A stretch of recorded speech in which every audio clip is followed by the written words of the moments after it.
Tonight, we're going to spend the next 2 hours on a mission into a version of the universe that almost no one expects. You think you know what a galaxy looks like. A bright pinwheel like the Milky Way, a graceful spiral of stars and gas drifting quietly through the space. That picture is comforting, orderly, familiar. Reality is not. Out there, beyond that neat mental image, the cosmos is packed with galaxies so bizarre they look like the universe broke its own rules and kept the evidence. There are ghostly systems the size of the Milky Way that are so faint you can see straight through them, as if they were made of fog. There are shattered remnants of galactic collisions flung into long tidal tails that stretch for hundreds of thousands of light years. There are rings, perfect, glowing rings carved into the darkness by violence. For most of the 20th century, scientists thought they had this all mapped out. Spirals, ellipticals, irregulars, a tidy catalogue of shapes and types, a cosmic filing system that made sense. Textbooks showed the Hubble tuning fork diagram, and it felt complete, predictable, stable. But the universe does not enjoy being filed away. In the last few decades, as new telescopes, new detectors, and new surveys have pushed deeper and deeper, that old system has started to crack. Before we get started, imagine this. A smaller galaxy plunges straight through a larger disk, like a bullet. The impact sends a shockwave racing outward, compressing gas into a single, expanding ring of starbirth. The result is the Cartwheel galaxy, a luminous wheel in space that looks like it should exist only in science fiction. No one predicts a galaxy that looks like a cosmic target painted on the sky. And yet, there it is. Now, let's move to the shadows. Ultra-diffuse galaxies like Dragonfly 44 are as large as our own system, but contain only a tiny fraction of its stars. Their starlight is so thinly spread that long exposures are needed just to reveal their outlines. Some seem to be held together almost entirely by dark matter. Others, like NGC 1052 DF2 and DF4, appear to have almost none at all, as if the invisible scaffolding of the universe simply went missing. Then there are galaxies that bend reality itself, massive clusters that warp space-time into gravitational lenses, turning background galaxies into stretched arcs and nearly perfect Einstein rings. And beyond them, in the infant universe, telescopes have discovered galaxies like GNZ11 that are far too big, too bright, and too mature for an era when the cosmos was less than 1 billion years old. By the end of tonight, you're going to understand not just a list of weird galaxies, but why these outliers are forcing scientists to redraw the map of galaxy evolution, rethink dark matter, and question the timeline of the early universe. This is not just about strange shapes.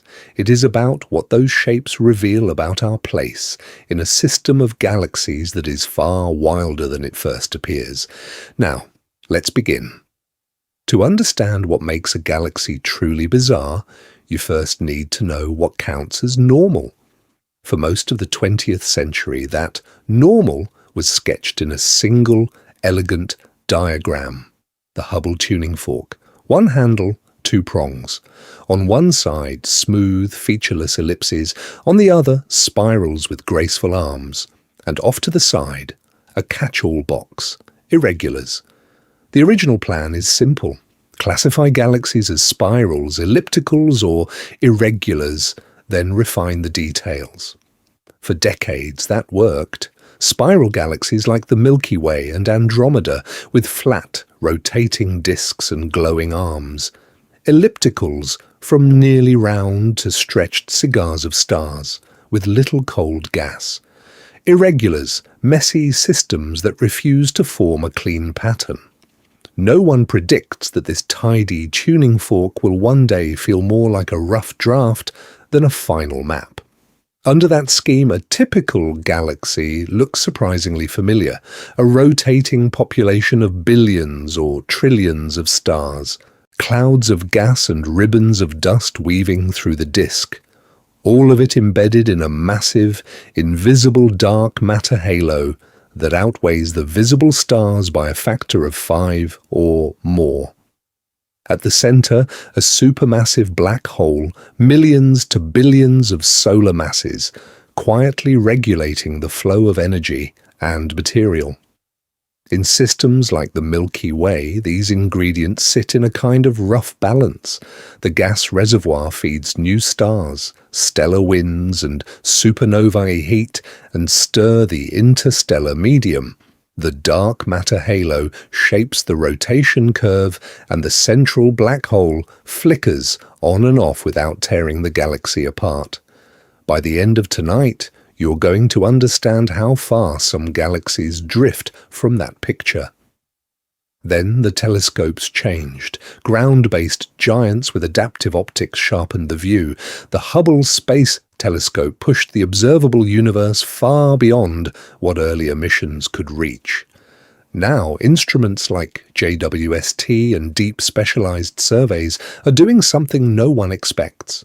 They are filling the sky with galaxies that refuse to fit the old categories. Too faint, yet enormous. Too bright, yet too young. Shapes that look like rings, antennae, or shattered glass. Tonight, we're going to sort this chaos into a simple roadmap. First, structural oddities, collisional rings like the Cartwheel galaxy, interacting pairs like the Antennae, and tidal tails that stretch across space like frozen waves. Second, invisible or ghostly realms, ultra-diffuse galaxies such as Dragonfly 44, almost transparent yet wrapped in massive dark matter halos. Third, physics breakers, systems like NGC 1052, DF2 and DF4, where the motions of stars hint at galaxies nearly stripped of dark matter, challenging the very framework used to understand the cosmic web. Fourth, star formation extremists, compact starbursts, and green pea galaxies that turn gas into stars at rates the Milky Way cannot approach. Finally, time travel outliers, early universe monsters like GNZ11 that appear too big, too bright, too organized, too soon after the Big Bang. So, what are these objects? Rare cosmic accidents, brief flukes at the edge of possibility? Or are they quiet evidence that the idea of a normal galaxy has been distorted by a narrow vantage point, limited by where our solar system happens to sit and by the first galaxies we discovered? As the view widens, the boundary between ordinary and impossible begins to blur. If the boundary between ordinary and impossible is blurring, it's not just because the universe is weird, it's because the tools used to look at it were, for a long time, almost blind to the strangest things hiding in the dark. Early galaxy catalogues were written by observers with glass plates and modest telescopes sweeping the sky by hand. They found what those instruments were built to see: bright spirals, fat ellipticals, nearby companions to our own system. Faint smudges vanished into the glow of the photographic emulsion. Low surface brightness ghosts and tiny, distant embryos of galaxies simply did not register. The cosmic census was biased from the start toward galaxies that looked normal, because anything more fragile, more diffuse, or more remote was literally below the detection threshold. Then the detectors changed. Charge-coupled devices, CCDs, replaced film with exquisitely sensitive electronic eyes, turning single photons into clean digital signals instead of vague stains on glass.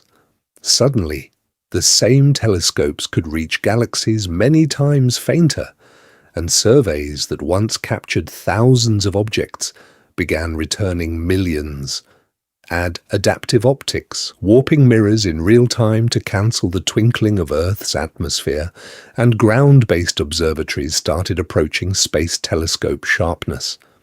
The universe did not become stranger overnight. Observers finally gained the acuity to notice. Above the atmosphere, missions like the Hubble Space Telescope pushed that clarity even further. Hubble's fine vision carved open the deep sky, revealing razor-thin tidal tails stretching between colliding galaxies, ring galaxies like the Cartwheel shaped by violent impacts, and delicate gravitational lenses where massive systems bent the light of even more distant galaxies into arcs and near-perfect Einstein rings. Tonight, we're going to lean on those images because without them, many of the most bizarre galaxies would still look like anonymous dots. But seeing the faintest structures demanded not just better detectors, but new designs. The Dragonfly telephoto array looks almost improvised at first glance. Dozens of commercial telephoto lenses ganged together. In reality, it is tuned to one purpose: detecting ultra-low surface brightness light. Special coatings suppress scattered glare, letting Dragonfly pick up galaxies like Dragonfly 44, as big as the Milky Way, yet so diffuse you can see almost straight through them, and ultra-diffuse companions that barely rise above the background of space. Wide-field surveys finished the transformation. The Sloan Digital Sky Survey mapped huge swaths of sky in uniform detail, turning the mission of galaxy hunting into a data problem. Suddenly, there were too many galaxies for professional scientists to inspect one by one. Algorithms flagged candidates, catalogues exploded, the bottleneck shifted from photons to pattern recognition. That's where serendipity and citizens stepped in. Projects like Galaxy Zoo handed real Sloan images to volunteers. No one expects a random user at home to rewrite galaxy taxonomy. No one predicts a handful of greenish smudges flagged as weird will turn into an entirely new class, called green pea galaxies, compact starbursts that may echo conditions in the early universe, and absolutely no one anticipates that human eyes scanning in spare moments will catch peculiar rings, warped mergers, and lenses that automated pipelines quietly missed. By the end of tonight, you're going to understand how all these advances, CCDs and adaptive optics, Hubble's sharp gaze, Dragonfly's ghost-hunting optics, massive digital surveys, and crowdsourced pattern recognition combine to rip away the illusion that the cosmos is dominated by neat spirals and smooth ellipses. Now, let's begin to turn those tools onto the freaks themselves. Because once the universe was finally seen in this new light, what emerged from the darkness did more than surprise astronomers. One discovery in particular forced them to ask whether the invisible scaffolding of the entire cosmic web had been misunderstood from the beginning. So, forget the neat textbook portrait of the Milky Way for a moment. Freeze on that familiar spiral or on Andromeda, hanging like a soft pinwheel in space, and then cut hard. The screen fractures into a new gallery, a single glowing ring hanging in the dark. Two galaxies with long, tangled antenna-like tails, whipping out for hundreds of thousands of light years, a ghostly smudge so faint you can almost see the background galaxies through it. And then, a perfect circle of light, an Einstein ring, where one galaxy has turned space-time itself into a lens. Tonight, we're going to stand next to each of these with an imaginary spacecraft and look around. Drift up to the Cartwheel galaxy, and the sky's dominated by a vast, expanding ring, a shockwave where a smaller intruder once punched through a larger disk. Along that ring, blue-white clusters of newborn stars blaze like welding arcs, while the interior looks strangely evacuated, the quiet eye of a cosmic collision. Swing past the Antennae galaxies and the view gets messier. From that spacecraft window, the night is shredded into streams, tidal rivers of stars and gas pulled out by gravity as two once separate systems spiral together. Some of those streams stretch farther than the diameter of the Milky Way, a slow-motion catastrophe frozen across the sky. Then, cut again. The brightness drops. You arrive at an ultra-diffuse galaxy like Dragonfly 44. At first it feels empty, as if the mission has wandered between galaxies by mistake. But as your eyes adjust, a thin sprinkle of stars appears, spread over a volume the size of the Milky Way, with maybe 1% of the light. It is like flying through a fog, made of almost nothing, held together by something unseen. Now, the pattern interrupt. Jump to a gravitational lens. From the spacecraft, the central galaxy looks ordinary enough, but behind it, the sky is wrong. Background galaxies are stretched into arcs and near-perfect circles, warped by the foreground mass. No one expects a single galaxy to redraw the geometry of the entire backdrop. Yet that is what gravity does when space-time bends. Each snapshot is more than a pretty image. Every ring, every tidal tail, every ghostly smear is a puzzle where gravity, dark matter, gas physics, or cosmic history has pushed beyond the standard script. By the end of tonight, you're going to understand why some of these systems forced scientists to rewrite entire chapters on how galaxies grow, merge, and ignite. So here is the roadmap. Before we get started on the details, lock in a favorite. First, violent encounters, collisional rings and interacting pairs that weaponize gravity. Then, the barely there realms of ultra-diffuse and dark matter-breaking galaxies. After that, compact, starburst engines that make the Milky Way look quiet, followed by the clean geometry of Einstein rings. Finally, the earliest and strangest systems JWST has revealed, galaxies that formed when the universe was young and absolutely no one anticipates them to look the way they do. Pick the one that seems most impossible. Keep it in mind. When this mission through the cosmic outliers reaches it, the goal is not just to name it, but to understand why, for a moment, it looked like the entire cosmic web might be wrong. Now, let's begin with one of the most dramatic scenes in the entire cosmic catalogue, a slow-motion car crash between galaxies. The Antennae galaxies NGC 4038 and 4039 look almost playful at first glance, two distorted spirals locked together with impossibly long tidal tails sweeping out into space like the curved feelers of some intergalactic insect. Those antennae are not decorative. They are entire rivers of torn-out stars flung tens of thousands of light-years beyond the original disks. On human timescales, this looks frozen. On galactic timescales, it is pure motion. Two once normal spiral galaxies are plunging through each other in a slow, repeated pass. No one expects the individual stars to smash together. The average distance between stars is so vast that almost all of them slip by unharmed. But gravity does not slip by. Gravity reshapes orbits, pulls on the outer regions like taffy, and draws out those spectacular tidal streams.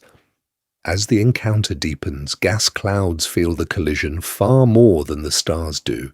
Their orbits are twisted, their paths intersect, and vast clouds slam together and compress. That compression is the trigger. It pushes already unstable gas over the edge, igniting furious bursts of star formation in the overlapping regions. By the end of tonight, you're going to understand why some of the brightest newborn clusters in the nearby universe live inside this wreck. Zoom in, and the visual chaos is overwhelming. Knots of hot, Blue star clusters blaze like welding sparks along the contact zone. Dark dust lanes, once gently tracing spiral arms, are twisted into new patterns and silhouettes, backlit by the glare of young stars.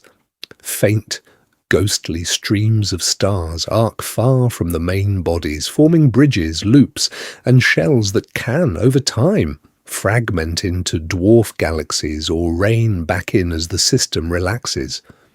For scientists, the antennae are not just a pretty collision, they are a laboratory for the future of the Milky Way.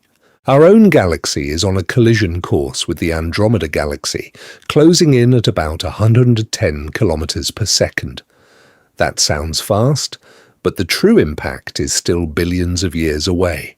Simulations suggest that when the encounter finally unfolds, the two spirals will tangle, merge, and settle into something smoother and rounder, a giant elliptical with the original spiral structure erased. Tonight, we're going to use that as a warning. Many of the normal galaxies in the sky may be the quiet end products of violent mergers like this, their bizarre pasts hidden in faint outer shells and ripples, and if a glancing blow can pull out antennae and warps, what happens when the geometry is perfect, when a smaller galaxy plunges straight through the heart of a larger disk? Could that direct hit punch a hole clean through and leave behind a glowing ring of stars, a cosmic cartwheel marking the impact? That cartwheel is real. Suspended more than 500 million light-years away in the constellation Sculptor, the Cartwheel galaxy, SO 35040, hangs in deep space like a glowing bullseye. A brilliant outer ring of hot, young blue stars blazes against the dark, wrapped around a dimmer, reddish inner hub. Between them, pale, dusty spokes stretch inward, like the shattered remains of spiral arms frozen mid-explosion, all of it drifting in a sparse little group of galaxies that only hint at the violence that created this scene. The original galaxy was probably a fairly ordinary spiral, not so different from the Milky Way. A disk, some arms, a central bulge. Nothing about it screams cosmic target. Then a smaller galaxy plunged almost straight through its heart, not a grazing past like the Antennae, a direct hit. Before we get started on the details, hold that geometry in your mind. One disk, one projectile, nearly perfect alignment. When that intruder tore through the disk, it didn't just punch a hole and leave. Gravity and motion did something far stranger. The impact launched a radially expanding density wave, a circular compression racing outward through the disk like ripples on a pond. Gas clouds that had drifted for billions of years suddenly found themselves squeezed. Pressure climbed. Temperatures rose, star formation ignited along the wave front like a cosmic shock front, tracing out the bright ring you see today. Tonight, we're going to use that ring to understand just how dynamic a galaxy's disk really is. The outer blue ring is not a static structure. It is a moving frontier, an expanding boundary where the wave is still ploughing into fresh gas and turning it into clusters of massive, short-lived stars. Inside the ring, the wave has already passed, leaving behind disrupted arms, patchy dust lanes, and those eerie spokes where gravitational forces and leftover gas are slowly trying to rebuild some kind of ordered pattern. On human timescales, it looks timeless. On galactic timescales, this is mid-transformation. Models suggest the collision happened a few 100 million years ago, long enough for the ring to grow to tens of thousands of light-years across, not long enough for the disk to settle down. The outer ring is still expanding. The inner regions are still regathering mass, reforming a disk, and maybe, over the next few 100 million years, spirals. For scientists, that combination of clarity and chaos makes the Cartwheel a natural laboratory. It shows how sudden compression can switch on a starburst in a previously quiet disk. It reveals how much of a galaxy's structure is written into rotating gas versus long-lived stars. And it hints at how a violently disturbed system can, over time, evolve back towards something that looks deceptively normal. By the end of tonight, you're going to understand that a single collision can sculpt a nearly perfect ring. But if one intruder can do this, what happens when multiple galaxies fall in from different angles over billions of years, each one tugging, tearing, and twisting the others? What stranger shapes can gravity carve when the cosmic cartwheels are only the beginning? One ring is strange. Multiple rings, crossing at right angles, are something else entirely. Now, let's begin with one of the most disorienting designs gravity has ever sculpted, the polar ring galaxy.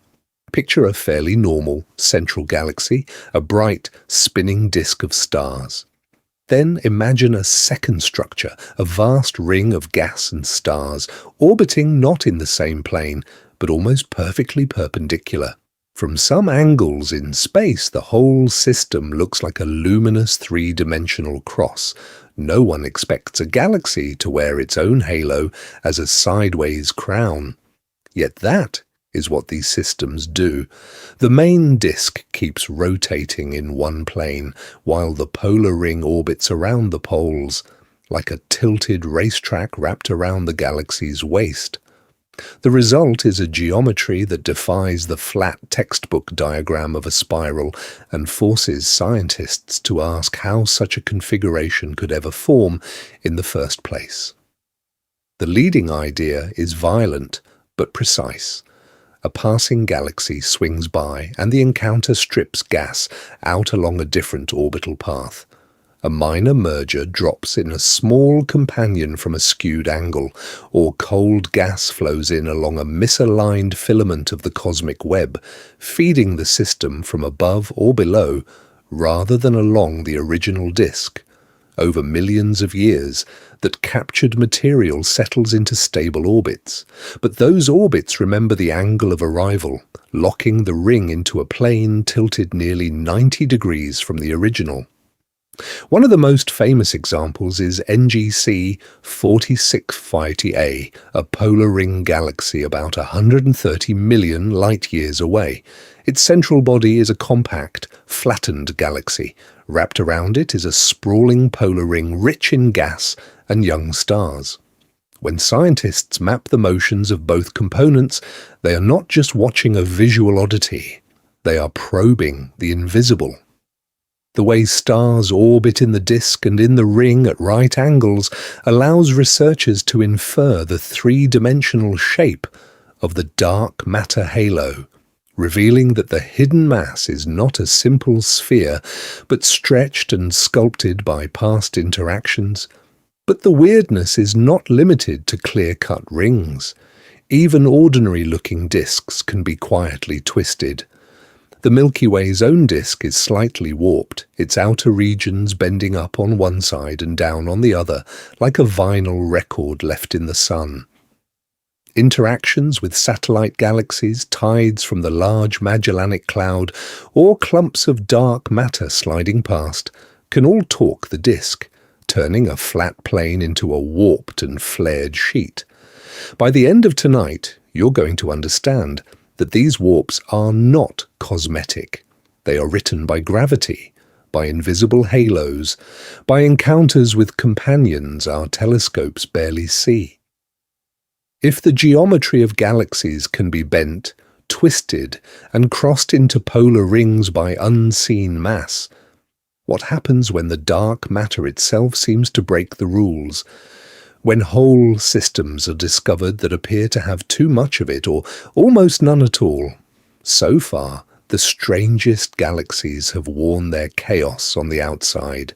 Warped disks, shattered rings, tidal tails flung across space. You can see the violence written in starlight. But now imagine the opposite, a patch of sky that looks almost empty. Zoom in, and there is only a faint grey smudge where a galaxy the size of the Milky Way should blaze. It looks like a mistake in the data, a ghost. You can see straight through it to the background galaxies as if someone dialed down its brightness to near zero. Yet that dim haze is not small. Its stars are spread over a region comparable to our entire solar neighbourhood in the Milky Way. The surprise is not what you see. It is what you do not see. Almost all of its mass is invisible.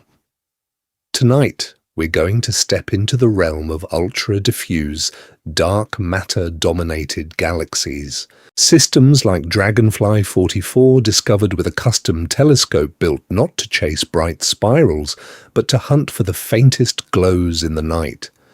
Dragonfly 44 looks like a galactic fog bank, same rough diameter as the Milky Way, maybe 1% of the stars. If this were a normal galaxy, it should fly apart, but it does not. The stars that are there are moving too fast to be held together by their own visible mass. So scientists do what they always do at cosmic scales. They read the gravity. By measuring the speeds of stars and compact globular clusters orbiting within this ghostly system, they can infer how much total mass must be present to keep everything bound. The calculation is brutal in its simplicity. Fast motions mean strong gravity. Strong gravity means a lot of mass. Prediction versus observation again. The light says small, fragile, insignificant. The motions say enormous, heavy, deeply anchored in a massive halo. Dragonfly 44 appears to carry a dark matter halo rivaling that of the Milky Way, while hosting a tiny fraction of its stellar population. It is as if a full-sized city were built with only a handful of lights turned on, suspended over an invisible megastructure. No one expects a galaxy to be this inefficient at making stars. No one predicts a system that hoards dark matter, but barely converts gas into suns. Was star formation throttled from the beginning by violent winds and early feedback? Did the galaxy lose its gas in some ancient encounter, shutting down before it ever lit up? By the end of tonight, you're going to understand why these questions cut to the core of galactic evolution. And here is the real pattern interrupt. If some galaxies, like Dragonfly 44, seem almost pure dark matter, others, such as NGC 1052 DF2 and DF4, appear to lack dark matter almost entirely, their internal motions matching only the visible stars. How can one part of the universe overperform on dark matter while another underperforms? Now, let's begin to press on the boundary of the paradigm itself and ask what happens if the invisible framework holding galaxies together is not as uniform as every mission, every model, and absolutely no one anticipates. If dark matter can go missing in some galaxies and pile up in others, what else is hiding in plain sight? The next surprise is that entire Milky Way-sized systems can be almost invisible, stretched across space like fog. They're called ultra-diffuse galaxies, and they test the very limits of what telescopes can see. On paper, an ultra-diffuse galaxy, a UDG, sounds familiar. The radius can rival the Milky Way. The overall footprint in space is huge, but instead of hundreds of billions of stars, there may be just a few 100 million. Hundreds of times fewer lights spread over the same area. The result is an object with such low surface brightness that older surveys simply printed sky where a ghost giant was quietly rotating. No one expects galaxies this big to be so empty. Traditional models say large dark matter halos should attract gas, form dense disks, and light up with stars. Yet, when scientists began pushing past the usual brightness boundary, the universe answered with smudges. Very big, very faint smudges. The breakthrough came when observers stopped thinking like traditional astronomers and started thinking like wildlife photographers. The Dragonfly telephoto array is not a single giant mirror. It is a swarm of telephoto lenses working together, optimized to hunt the faintest glows. When this unusual space camera stared at the Coma cluster, a region already combed by generations of missions, it discovered dozens of enormous, ghostly patches that earlier spacecraft and surveys had missed. Deep imaging turned empty background into a graveyard of half-formed galaxies. By the end of tonight, you're going to understand why that is such a problem for galaxy formation theories. Where do UDGs come from? One idea says they are failed Milky Ways. They started with massive halos, but powerful stellar feedback or the harsh environment inside clusters stripped away their gas early, shutting down star formation and leaving a dim, puffy relic. Another camp argues they are dwarves that have been stretched and heated by tidal forces, blown up in size without adding stars. A third possibility points to exotic dark matter halos with unusually low central density, spreading everything out from the start. Dragonfly 44 became the poster child for this mystery. Early measurements of its internal motions suggested a huge mass hiding in the dark, with headlines claiming it might be 99% dark matter. A Milky Way scale halo, but with only about 1% of the stars. Then came the pushback. Better data, new tracers, and revised modelling brought the mass estimate down, and with it, the dramatic slogan. The galaxy went from dark matter monster to merely extreme. Prediction versus observation, round after round. Now, let's begin to see the deeper lesson. Weighing something this faint is brutally hard. Every assumption about how stars move, how orbits tilt, how the system sits in its environment feeds directly into the answer. Dragonfly 44's controversy is not a failure of science. It is a spotlight on how close to the noise floor these measurements live. Before we get started on even stranger architectures, consider the implication.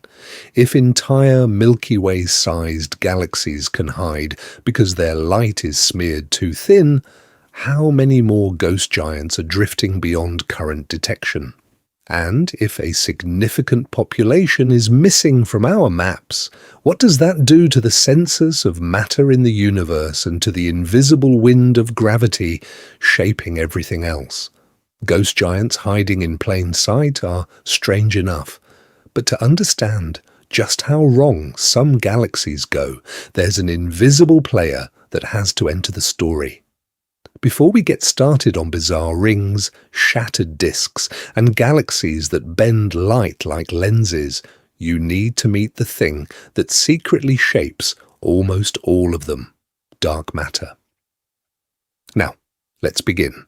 In a normal spiral galaxy, if you measure how fast stars orbit as you move outward from the center, you expect the rotation speed to drop, the way planets in our solar system slow down with distance from the sun.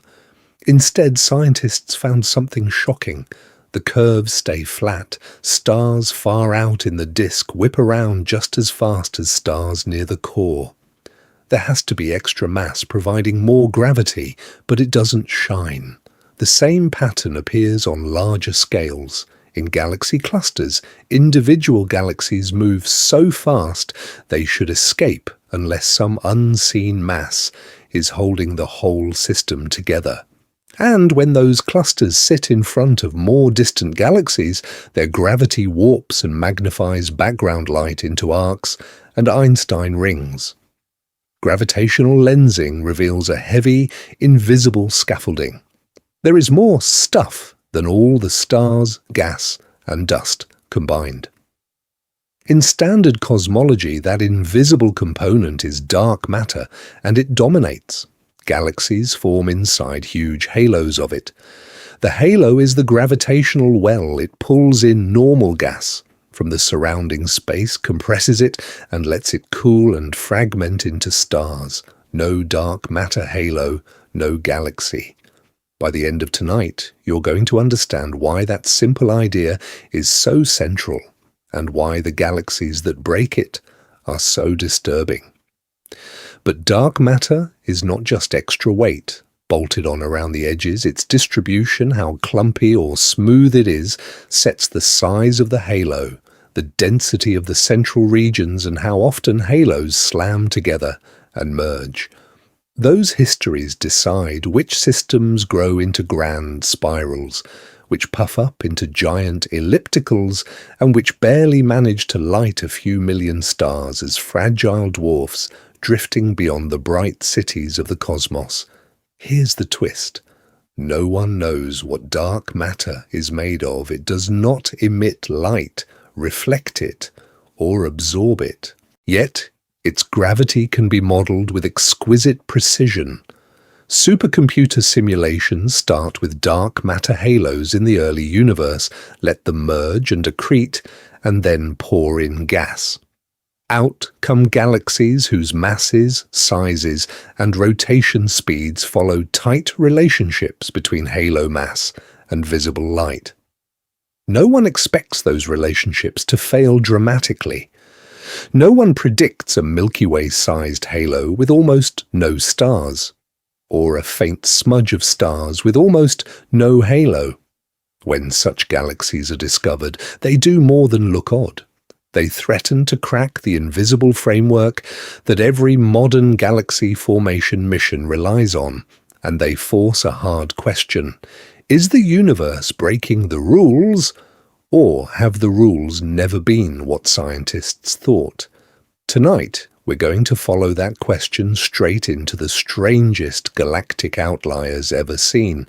So imagine following that question into a galaxy you can almost see through, a system so faint and ghostly that background galaxies shine right through its face, as if the whole thing were made of cosmic fog.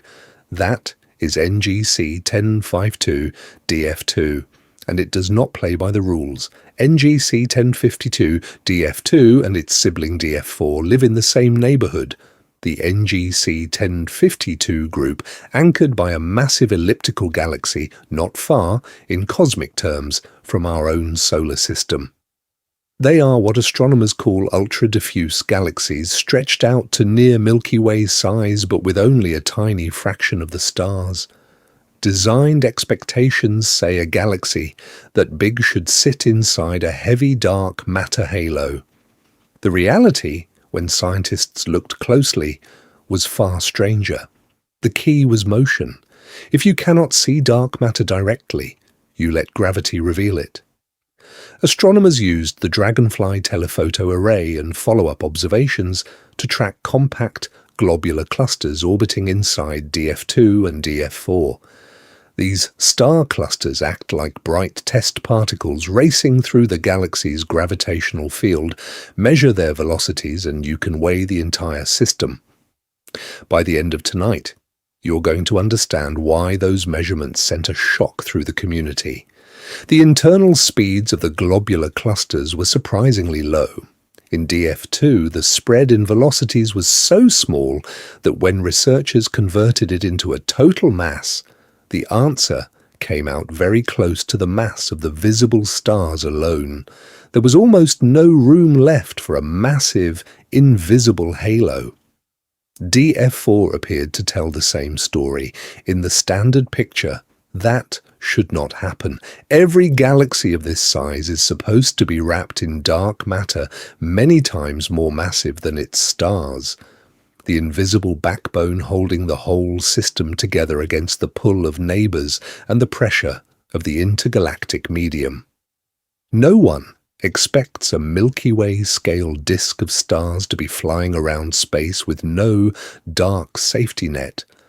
No one predicts a pair of such galaxies in the same group, and absolutely no one anticipates that they would show up just as dark matter theories seem most successful elsewhere. Immediately, the debate ignited.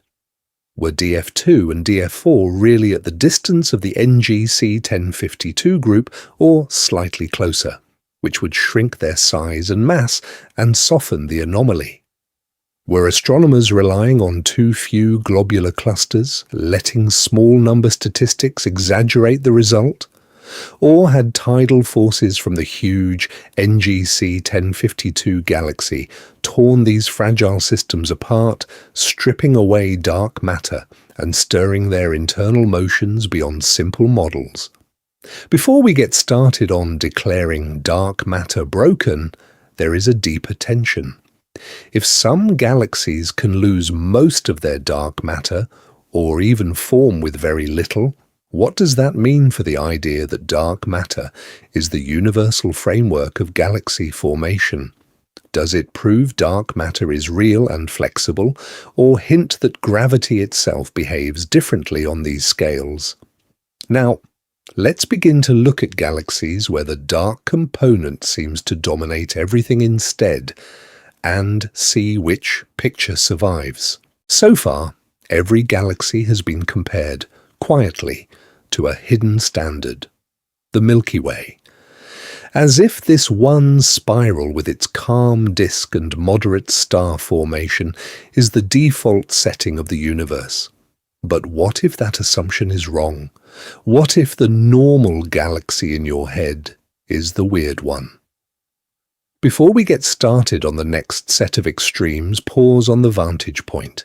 Every observation is made from inside a single galaxy, using instruments built by a single species orbiting a single star.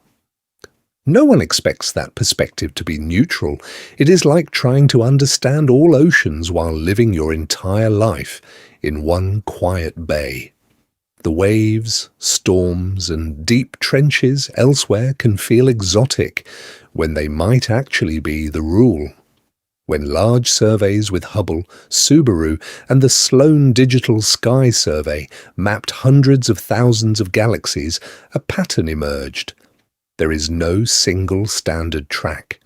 Some systems formed most of their stars early, then shut down.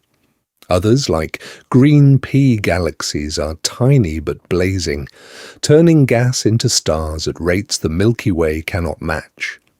Interacting pairs like the Antennae galaxies are tearing themselves apart, flinging stars into long tidal tails. The universe is running multiple experiments at once. Look at ultra-diffuse galaxies such as Dragonfly 44. They can be as large as the Milky Way in diameter, yet hold only about 1% of its stars, spread so thin that background space shines through.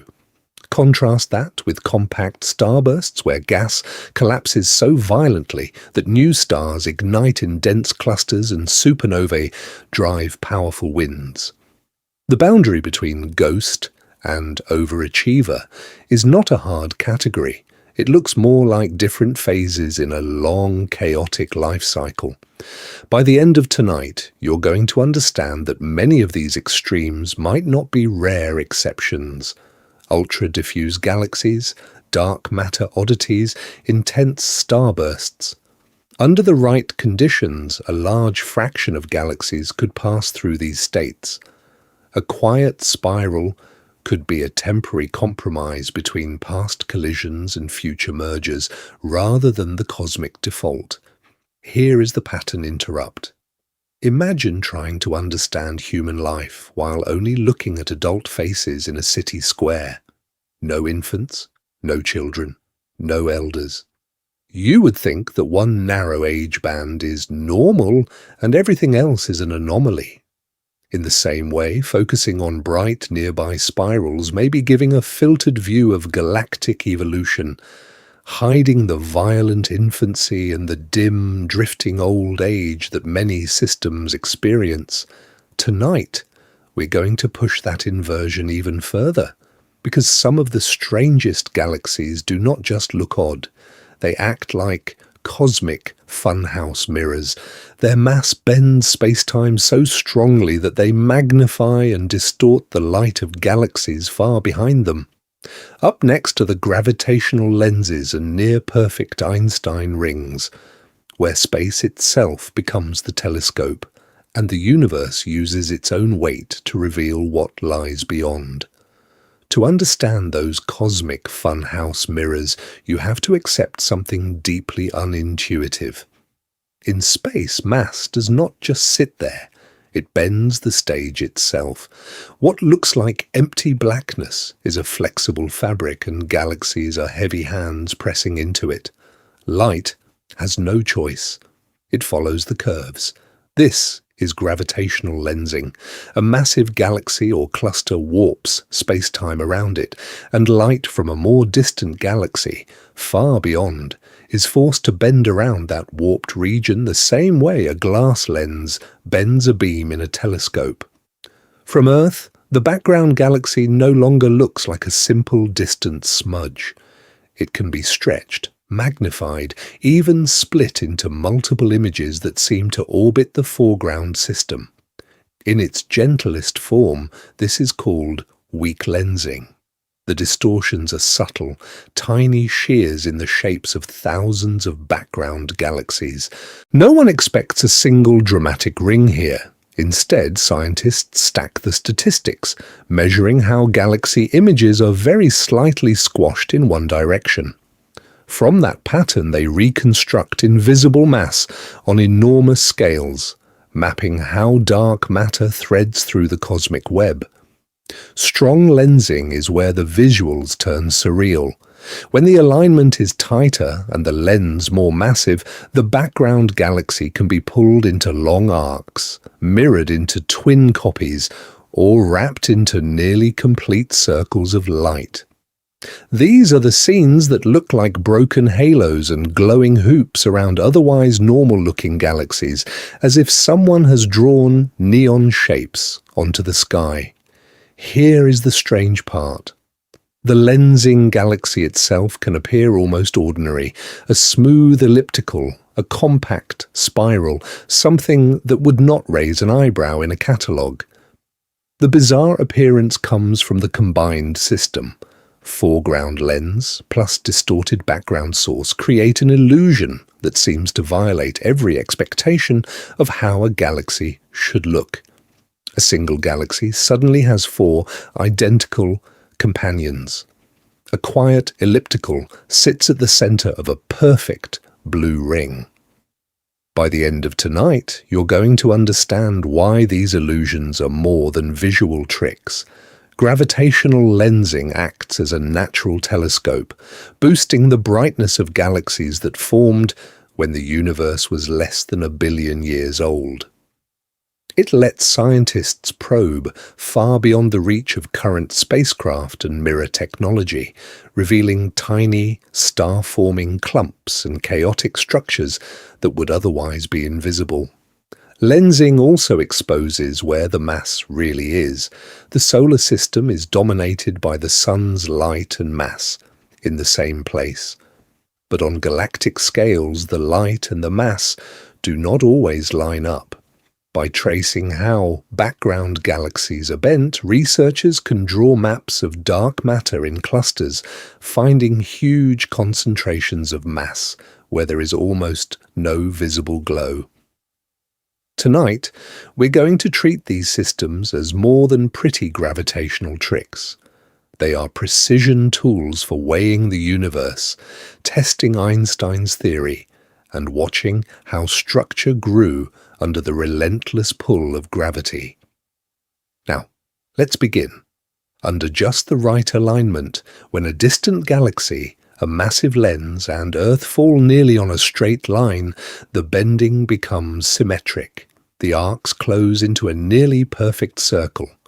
The result is one of the most uncanny sights in astronomy, an Einstein ring, where a galaxy seems to have been stretched into a flawless loop of light around another, as if the universe has drawn a boundary in pure glowing geometry.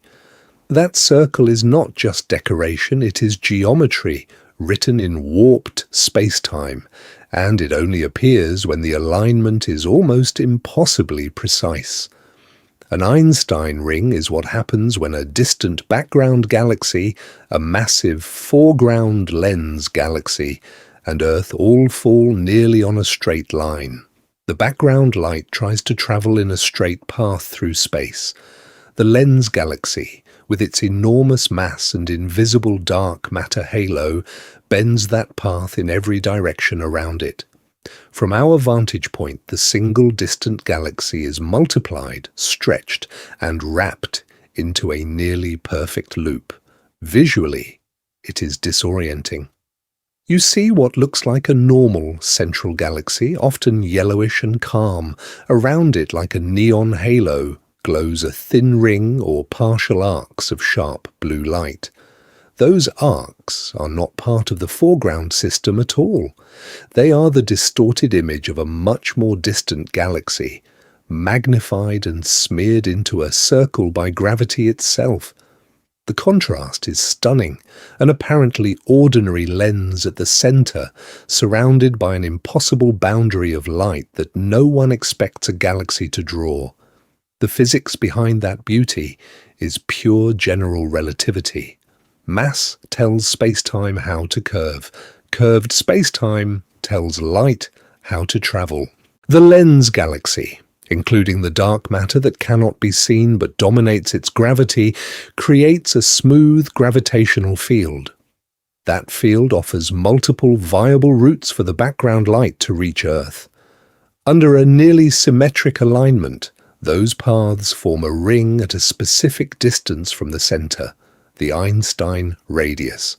Measure that radius on the sky, and by the end of tonight, you're going to understand that you are effectively weighing the lens galaxy, probing how its mass, luminous and dark, is distributed.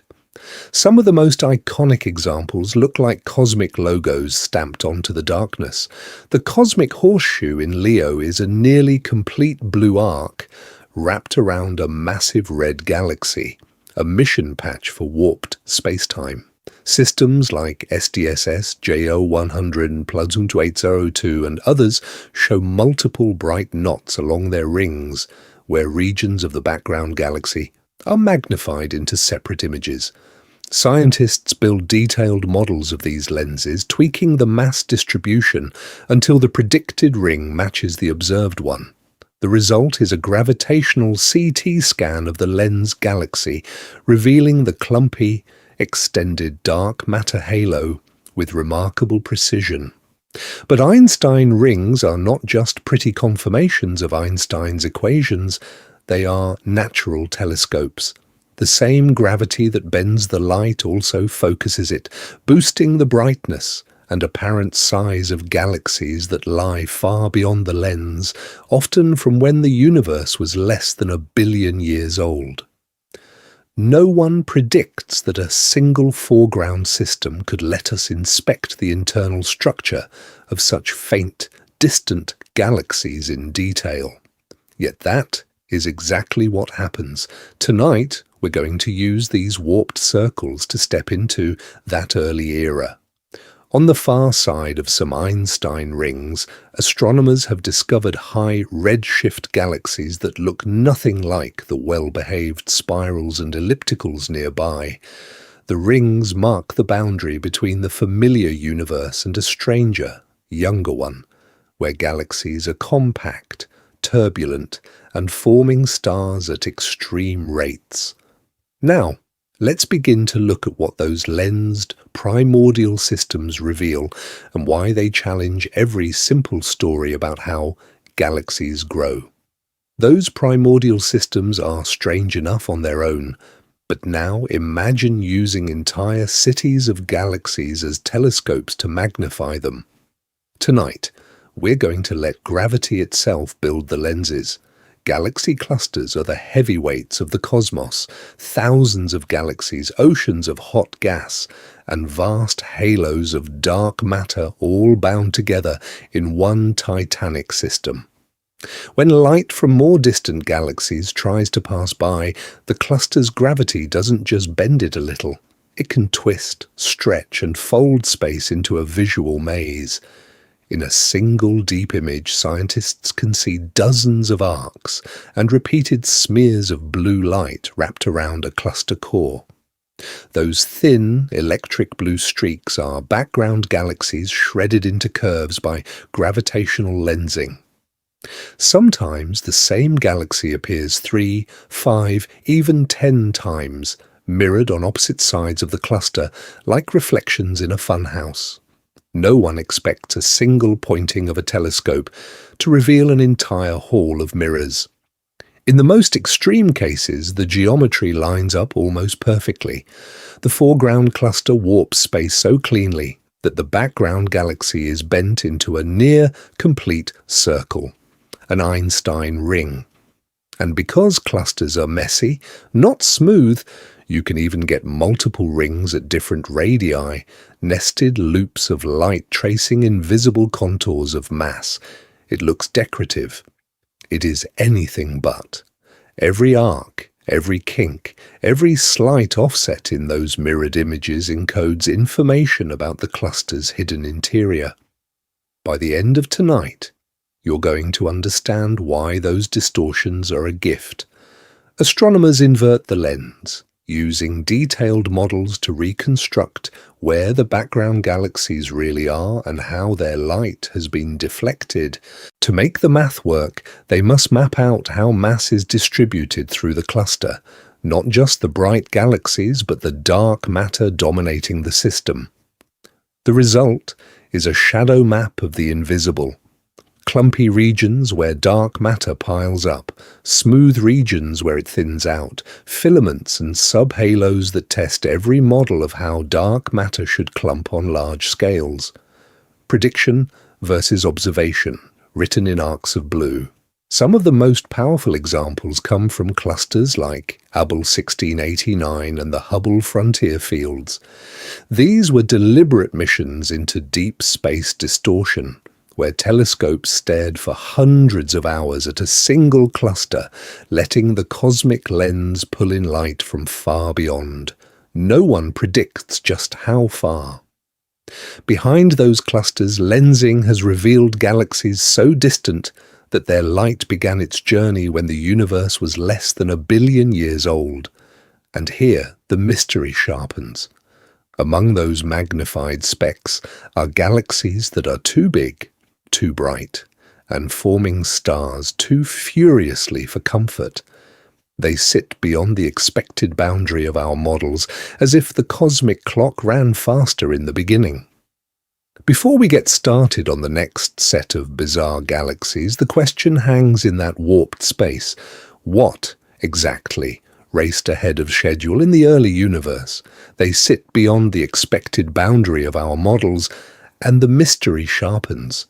So, to make sense of galaxies that act like they skipped ahead in the script, there's one mental switch you have to flip. You're not just looking far into space, you're looking back in time. Tonight, we're going to treat every deep space telescope as what it really is, a time machine with mirrors. When a galaxy is 13 billion light years away, its light has been traveling for 13 billion years through expanding space. That means the image finally reaching your eyes is not a live broadcast. It's an ancient recording, delayed by the sheer size of the cosmos. By the end of tonight, you're going to understand why distance and time are welded together out there. In a solar system, minutes of light travel time, separate planets. Across the galaxy, it's years. But on the largest scales, the numbers go off the chart. A galaxy seen at 13 billion light-years is being observed as it was when the universe was less than 1 billion years old, when cosmic structures were only beginning to assemble. Here's the analogy that resets everything. Imagine meeting an elderly person, then being handed a perfectly preserved baby photo taken the day they were born. When telescopes like Hubble and the James Webb Space Telescope lock onto the early universe, they are collecting baby photos of a now ancient cosmos. The universe today is greying at the temples. Those faint red smudges at the edge of visibility are its nursery snapshots. This time travel view lets scientists do something extraordinary. They can line up galaxies at different distances and therefore different ages, and compare them like frames in a cosmic time lapse. In one frame, galaxies are small, chaotic, and metal-poor, with only hydrogen and helium forged in the Big Bang. In later frames, heavier elements appear as generations of stars live, explode, and seed space with oxygen, carbon, and iron. Star formation ramps up, peaks, then declines. The chemical richness of planets and of life is written into that changing light. No one predicts what happens next, because when Hubble first stared deep into apparently empty space, and when JWST pushed even farther beyond that boundary, the earliest galaxies it found did not look like fragile, primitive seeds. They looked like overachievers, massive, surprisingly bright, already forming stars at furious rates that outpace calmer systems like the Milky Way. That's the pattern interrupt. The script said, first tiny clumps, then slow growth, then mature spirals and ellipticals. The observations say some of those first galaxies arrived early, bulked up fast, and lit their surroundings like cosmic cities that never slept. Now, let's begin a different way of seeing the next objects. Mentally reset your expectations. The bizarre galaxies ahead won't just have strange shapes or rare dynamics. They will look like they belong in a much later era of the mission, yet they appear right at the dawn. As if the universe, under pressure from its own expansion and wind of radiation, quietly skipped steps in its growth plan. Now, let's begin with a galaxy that should not look the way it does at the time we see it, GNZ11. On paper, it is just a catalogue name and a redshift, about 11 in pre-GWST measurements. In reality, it is a message from a universe only a few 100 million years old, when the cosmic lights had barely switched on. At that redshift, the expansion of space has stretched its light to more than 10 times its original wavelength. The photons reaching modern telescopes left when the first generations of stars were still burning through pristine hydrogen and helium. By the end of tonight, you're going to understand why seeing a galaxy like GNZ11 in that era feels less like a quiet data point and more like a shouted contradiction. Standard models of structure formation are conservative. Tiny ripples in the early universe grow, dark matter clumps. Gas falls into those invisible wells, and over hundreds of millions of years, small protogalaxies merge into larger systems. The expectation is simple. Early galaxies should be small, messy, dim, low in heavy elements, still negotiating their place in the cosmic hierarchy. GNZ11 refuses to play that role. Even in those first observations before JWST, it appeared relatively massive and shockingly luminous, with a star formation rate tens of times higher than that of a calm galaxy like the Milky Way today. The system is churning out new suns so rapidly that, scaled to our neighbourhood, it would be as if the entire solar system lived inside a permanent starburst. No one expects that level of galactic overachievement so soon after the Big Bang. No one predicts such a bright, organized system when the universe is still assembling its first serious structures. Yet there it is, a compact furnace at the edge of the observable cosmos, discovered by carefully tuning instruments to catch the faintest, most red-shifted smears of light. Then, JWST arrives and turns a single outlier into a pattern interrupt. Suddenly, there are multiple candidate galaxies at similar or even higher redshifts, some flirting with redshift 13 and beyond. They are small on cosmic scales, but for their age, they seem too bright, too massive, too chemically evolved. To match them, simulations must be pushed, star formation must become more efficient, feedback must behave differently, or the dark matter scaffolding must gather mass faster than many models prefer. This is the prediction versus observation clash playing out at the largest possible scale. The early universe was supposed to be a slow build. Instead, it looks like a sprint.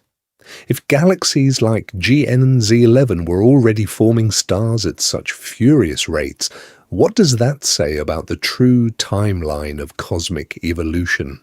Are these just extreme overachievers on the same path as modern spirals and ellipticals, or are they a fundamentally different class of object? Brief fireworks that fade into the background of later, calmer systems. Before we get started on the next bizarre galaxies, hold that question, because the clues hidden in even earlier, even stranger systems may force a rewrite of how the entire mission of galaxy formation begins. To see how strange galaxies can really get, you don't have to stare all the way back to the dawn of time. Some of that early chaos has wandered into the present, and one of the loudest relics of that ancient era is a tiny, unruly system called Zwicky 18. Now, let's begin with what makes this galaxy so unsettling. Zwicky 18 is a nearby dwarf galaxy, only about 59 million light-years away, practically next door on cosmic scales. It's small, irregular, and looks like a messy splash of light. But when scientists dissect its gas, they find something astonishing. Almost pure hydrogen and helium, with only a trace of heavier elements. In astronomical language, it has extremely low metallicity. That single detail changes everything. Metals in space are not mined from planets. They're forged in stars and supernovae, then blown out by stellar wind and explosions, mixed into the next generation of gas. Every cycle of star birth and death enriches a galaxy. So, if a system like Zwicky 18 is nearly metal-free, two possibilities appear. Either it is astonishingly young in terms of star formation, or its entire mission of building stars has been strange, stop-start, and wildly inefficient. Expectation meets reality in its appearance. You might expect a primitive galaxy to be dim and quiet. Instead, Zwicky 18 is compact and intense, with bright, blue star-forming knots that look more like fireworks than a calm island of stars. In Hubble images, it resembles the clumpy, irregular blobs seen in galaxies when the universe was only a fraction of its current age. By the end of tonight, you're going to understand why that resemblance is such a big deal. Because this is the trick. Zwicky 18 lets scientists study early universe conditions without having to chase galaxies to the edge of the observable cosmos. Those high redshift systems are faint, distorted by distance, and often only a few pixels across. But here, in the local universe, telescopes can resolve individual stars, measure the gas, and watch how feedback from massive stars sculpts nearly primordial material. It becomes a nearby laboratory for physics that usually hides far beyond the current observational boundary. Tonight, we're going to treat Zwicky 18 as a time traveller. Its low metallicity mimics the chemical simplicity of the first galaxies to light up space, while its violent star-forming regions show how raw hydrogen and helium respond when gravity finally wins and collapses them into blazing suns. No one expects a galaxy in our backyard to behave like something from 13 billion years ago, yet here it is, blurring the line between then and now. And if a tiny dwarf can masquerade as an ancient system, what happens when collisions, rings, and tidal tails get involved? The next galaxies don't just look primitive, they look shattered. Those shattered systems don't just look wrong, some of them are chemically wrong in a way that makes the whole early universe feel out of sync. Before we get started, you need one crucial tool. When scientists want to know what a galaxy is made of, they don't scoop up its gas, they dissect its light. Spread that light into a spectrum, and suddenly it's a barcode. Dark absorption lines, bright emission lines, each at very specific wavelengths tied to elements like oxygen, carbon, nitrogen, and iron. Shift those lines, and you measure motion, compare their relative strengths, and you measure chemistry. This is how a distant smudge becomes a detailed report card. How many heavy elements, how much raw hydrogen, how many past generations of stars have already lived, exploded, and enriched the gas? Now, let's begin with expectations. In the early universe, the cosmic recipe is simple. Almost all hydrogen and helium, with only a trace of heavier elements forged in the very first stars. With so few stellar generations behind them, young galaxies should have low metallicities, a technical way of saying they are nearly pristine, designed for a slow build-up of elements over billions of years. That's the standard model. But then telescopes push deeper to galaxies whose light left them when the universe was only a few 100 million years old, and the spectrum comes back wrong. Some of these high redshift systems show metallicities approaching those of much older galaxies, with strong oxygen and carbon lines that no one expects so soon after the Big Bang. The boundary between primordial and mature chemistry blurs. Prediction says thin, unenriched gas, just beginning to form stars. Observation says enriched, processed material as if several stellar generations have already cycled through. To get there that fast, these galaxies must have formed stars with incredible efficiency, then recycled the debris of supernovae into new stars almost immediately. It's a chemical sprint in a cosmos designed for a marathon. Tonight, we're going to treat these spectra like crime scene evidence. One explanation calls for violent starbursts, short, intense episodes where the star formation rate is hundreds of times higher than in the Milky Way. Another suggests that the first stellar populations were very massive, living short lives and dumping metals back into space with maximum impact. Some even propose a different initial mass function, a skewed distribution of stellar sizes that front-loads enrichment.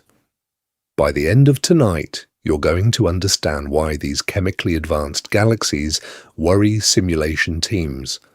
When both mass and chemistry look too evolved, models of gradual enrichment begin to crack. Are feedback, outflows, and inflows tuned wrong? Is there a hidden wind of gas feeding these systems from beyond their visible boundaries? Or is something deeper off? If galaxies at cosmic dawn already look this organized, this enriched, this grown up, then what else is the universe doing faster than expected? And if our chemistry clocks are wrong, what happens when gravity, dark matter, and star formation all start running ahead of schedule in the next set of bizarre galaxies?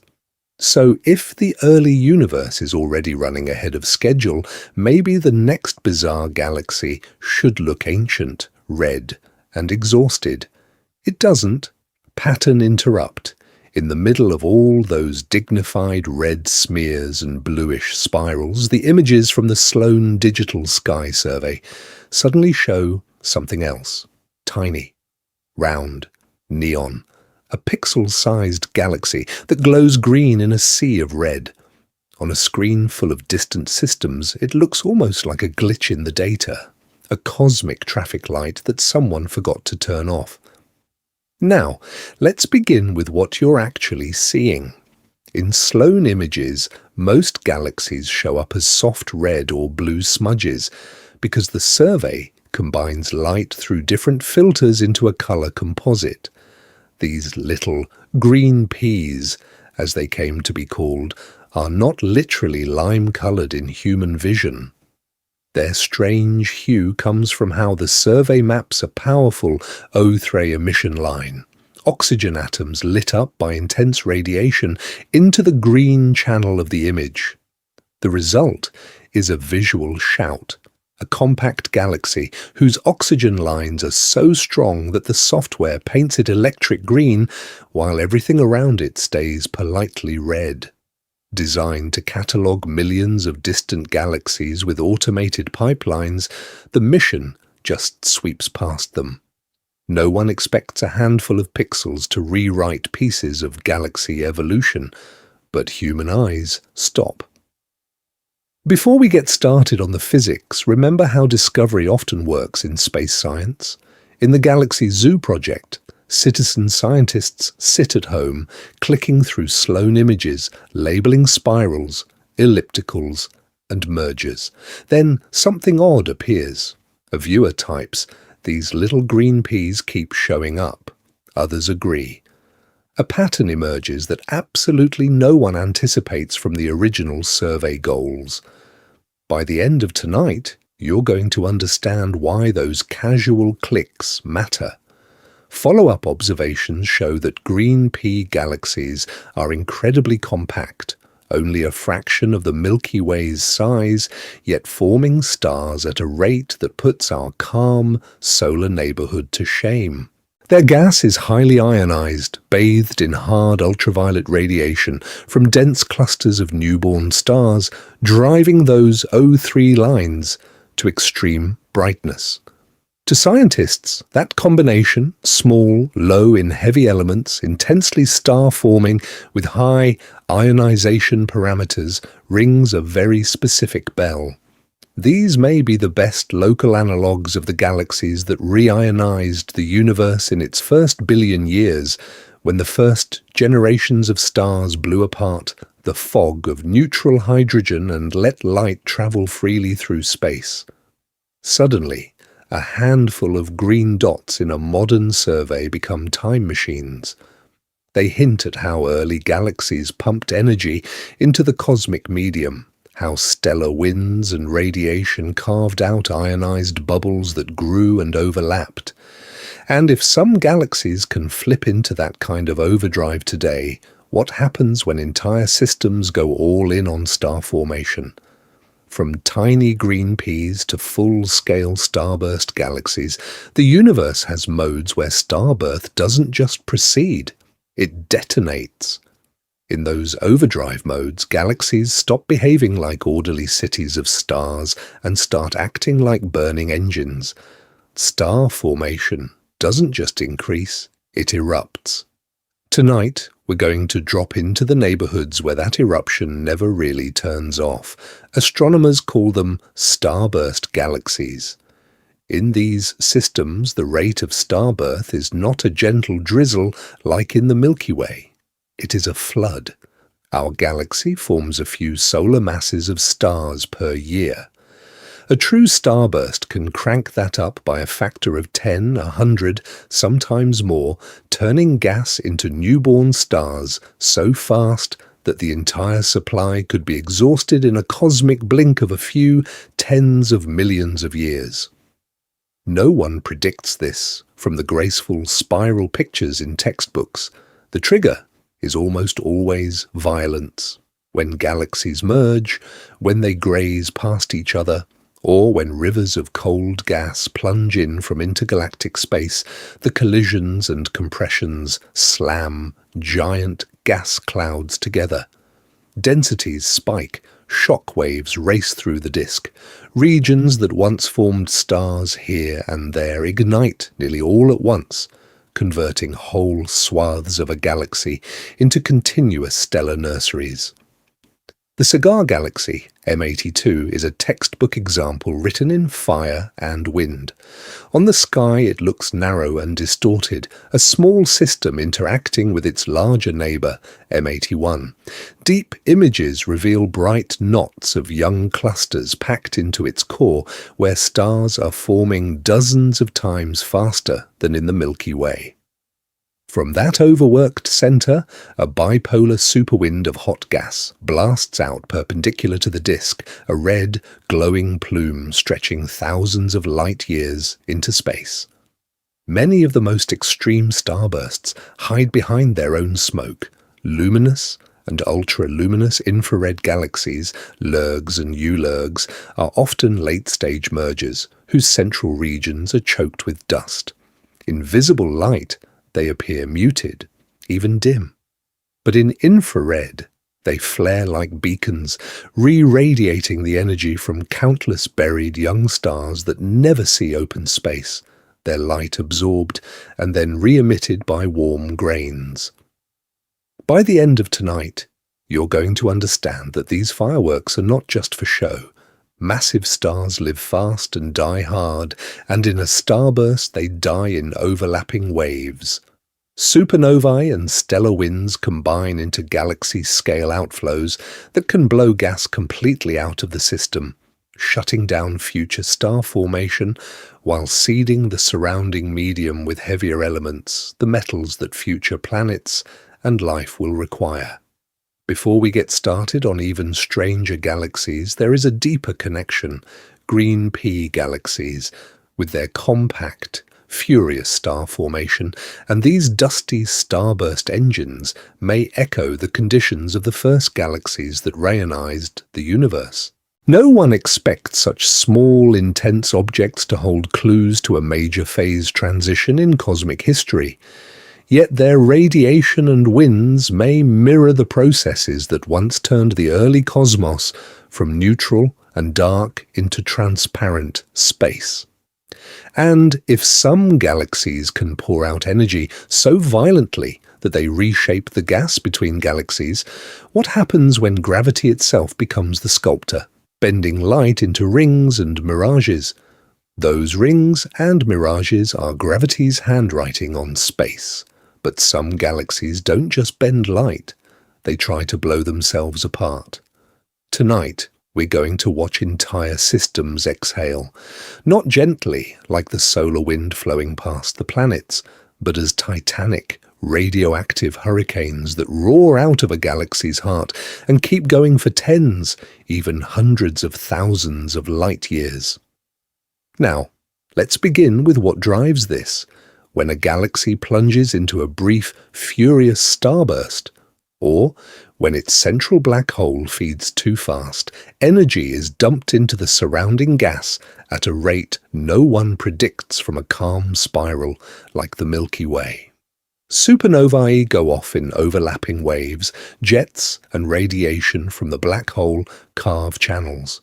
Together they push on the gas until the whole galaxy starts to breathe out in a coherent, large-scale outflow, a galactic wind. From a distance, these winds look like ghosts trying to escape.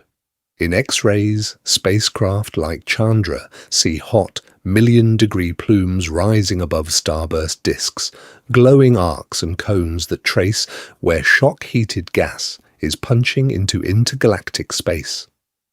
In the red H-alpha line ground-based telescopes reveal cooler filaments and shells like smoke caught in a spotlight, wrapping around the galaxy and extending far beyond its visible disk. Zoom in on the spectrum and the motion becomes undeniable. Absorption lines from elements like sodium and magnesium are blue-shifted, meaning the gas is racing toward the observer, away from the galaxy, at hundreds or even thousands of kilometers per second. Triangulate those speeds with the size of the visible plumes, and the implication is staggering. Entire reservoirs of gas are being launched out of the system. By the end of tonight, you're going to understand why that matters so much. Gas is the raw material for new stars. Strip it away, and the galaxy's future changes. In extreme starbursts, the wind can remove or heat so much gas that star formation shuts down, a process astronomers call quenching. The galaxy ages abruptly. What was once a blue, gas-rich disk can fade into a red, quiescent, spheroidal remnant, its morphology rewritten by its own outflow. But the story does not end at the galaxy's boundary. The expelled gas is enriched with heavy elements forged in massive stars and supernovae and threaded with magnetic fields dragged out from the disk. As those metals and fields leak into the intergalactic medium, they seed the space between galaxies, changing how future generations of galaxies cool, collapse, and ignite. One galaxy's self-destruction becomes another region's opportunity. No one expects winds to be polite in the most extreme systems.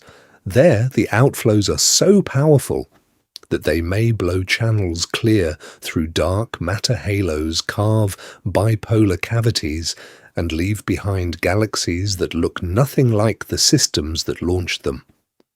But if a single galaxy can do that to itself, what happens in regions where galaxies are never left alone, where they orbit in dense clusters, harassing, stripping, and shredding each other into rivers of stars and gas?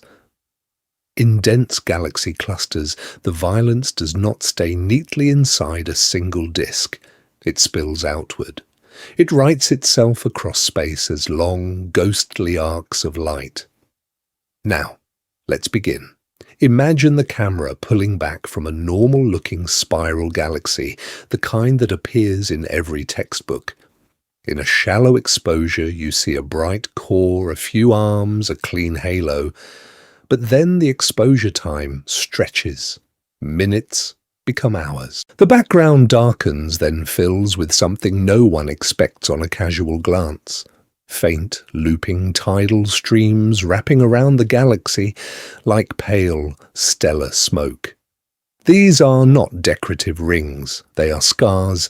Each filament is a river of stars, torn from a smaller companion that ventured too close to the gravitational boundary of its massive host. The host's tidal forces pull harder on the near side than the far side. Over millions of years, that difference stretches a dwarf galaxy into a thin, curving line. The result is a stellar stream that traces the doomed satellite's former orbit, like a light trail showing where the collision mission has already passed. In deep surveys of the Milky Way's outskirts, scientists have mapped streams such as the Sagittarius stream, wrapping around our own system in vast arcs. From the ground, with ultra-deep imaging, galaxies like NGC 5907 transform from simple edge-on disks into surreal multi-looped sculptures surrounded by faint whirls that absolutely no one anticipates from a quick snapshot. Here's the pattern interrupt. For a moment, forget the bright galaxy in the center. Focus instead on the nearly invisible. These tidal streams can be thousands of light-years long, yet so diffuse that ordinary images erase them entirely. Only when spacecraft cameras and giant telescopes push exposure times to extremes do these haunted shapes emerge from the noise. The message is uncomfortable. Most of the structure in space is hiding just below our detection threshold. By the end of tonight, you're going to understand that these streams are not just pretty anomalies, they are fossil records. Every loop, every arc, is a preserved signature of hierarchical assembly, the slow cannibalism by which large galaxies grow. One dwarf is shredded this century, another in a few billion years, until a giant spiral has quietly eaten dozens of smaller systems, absorbing their stars, their gas, and their dark matter. No one predicts that a calm, postcard-perfect galaxy is actually a crime scene. Yet those delicate streams reveal a hidden history of harassment, mergers, and tidal stripping written in starlight. They show that even galaxies that look normal, that anchor our models of the solar neighborhood and the wider system of galaxies, are surrounded by bizarre, fragile structures we are only now learning to see. And if the space around a normal galaxy is this shredded and complex, what does that say about the truly extreme galaxies, where collisions don't just leave streams, but entirely rewrite the shape of the host itself? If tidal streams are the fingerprints of past encounters, jellyfish galaxies are the crime scene caught in progress. You are not just looking at a galaxy with scars, you are watching the attack as it happens. Now, let's begin. Astronomers use the term jellyfish galaxy for systems diving through dense galaxy clusters, trailing long, tentacle-like streams of gas and newborn stars that fan out behind them. In deep space images, those luminous filaments really do resemble a jellyfish drifting through a dark, cosmic ocean, with a bright central body, and ragged, glowing arms stretching tens of thousands of light-years into space. On paper, the physics sounds simple. In reality, it is brutal.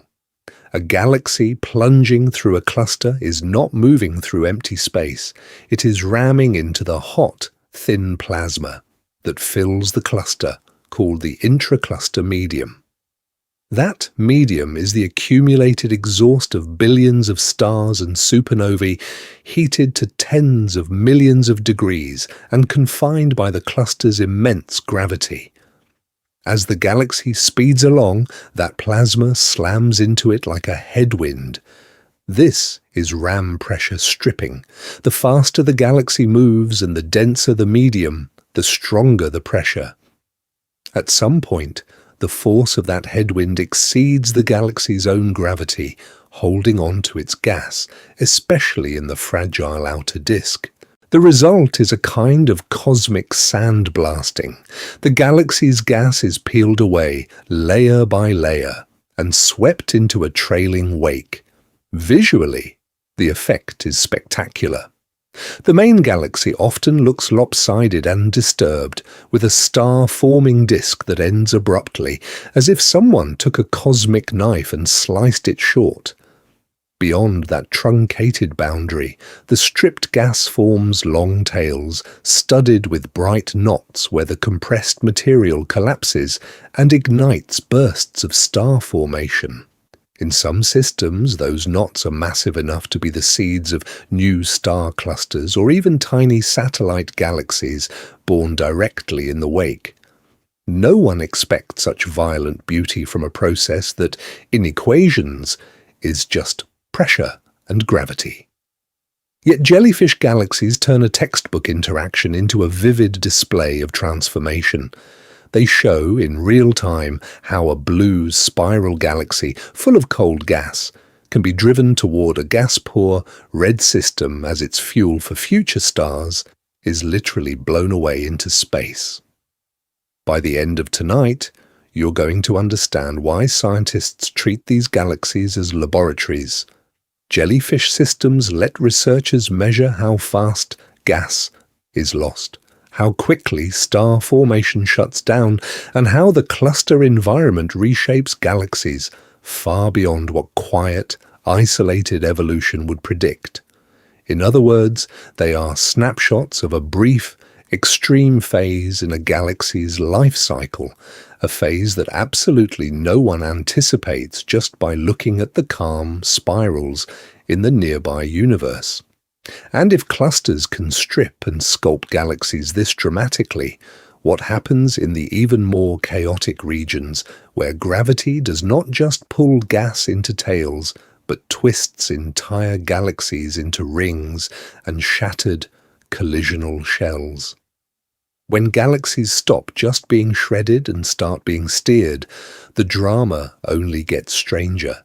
Instead of a single catastrophic collision, imagine a long looping dance, a tiny companion galaxy racing in toward a massive host, then slingshotting back out into the dark, only to plunge inward again. These are satellite galaxies on extreme, highly eccentric orbits. Each close pass drags them through the deep gravitational well of a giant, the way a spacecraft dives past planets in the solar system to steal speed from their gravity. But here, the price of that maneuver is brutal. During pericenter, tidal forces stretch the satellite, peel away its outer stars, and strip its gas into trailing streams. Compressed pockets of gas ignite in short, furious bursts of star formation, so that the galaxy seems to flicker on and off with each orbit. No one expects a simple, quiet dwarf after it has survived a few of these passages. By the end of tonight, you're going to understand why some of the smallest galaxies look like survivors of a long campaign.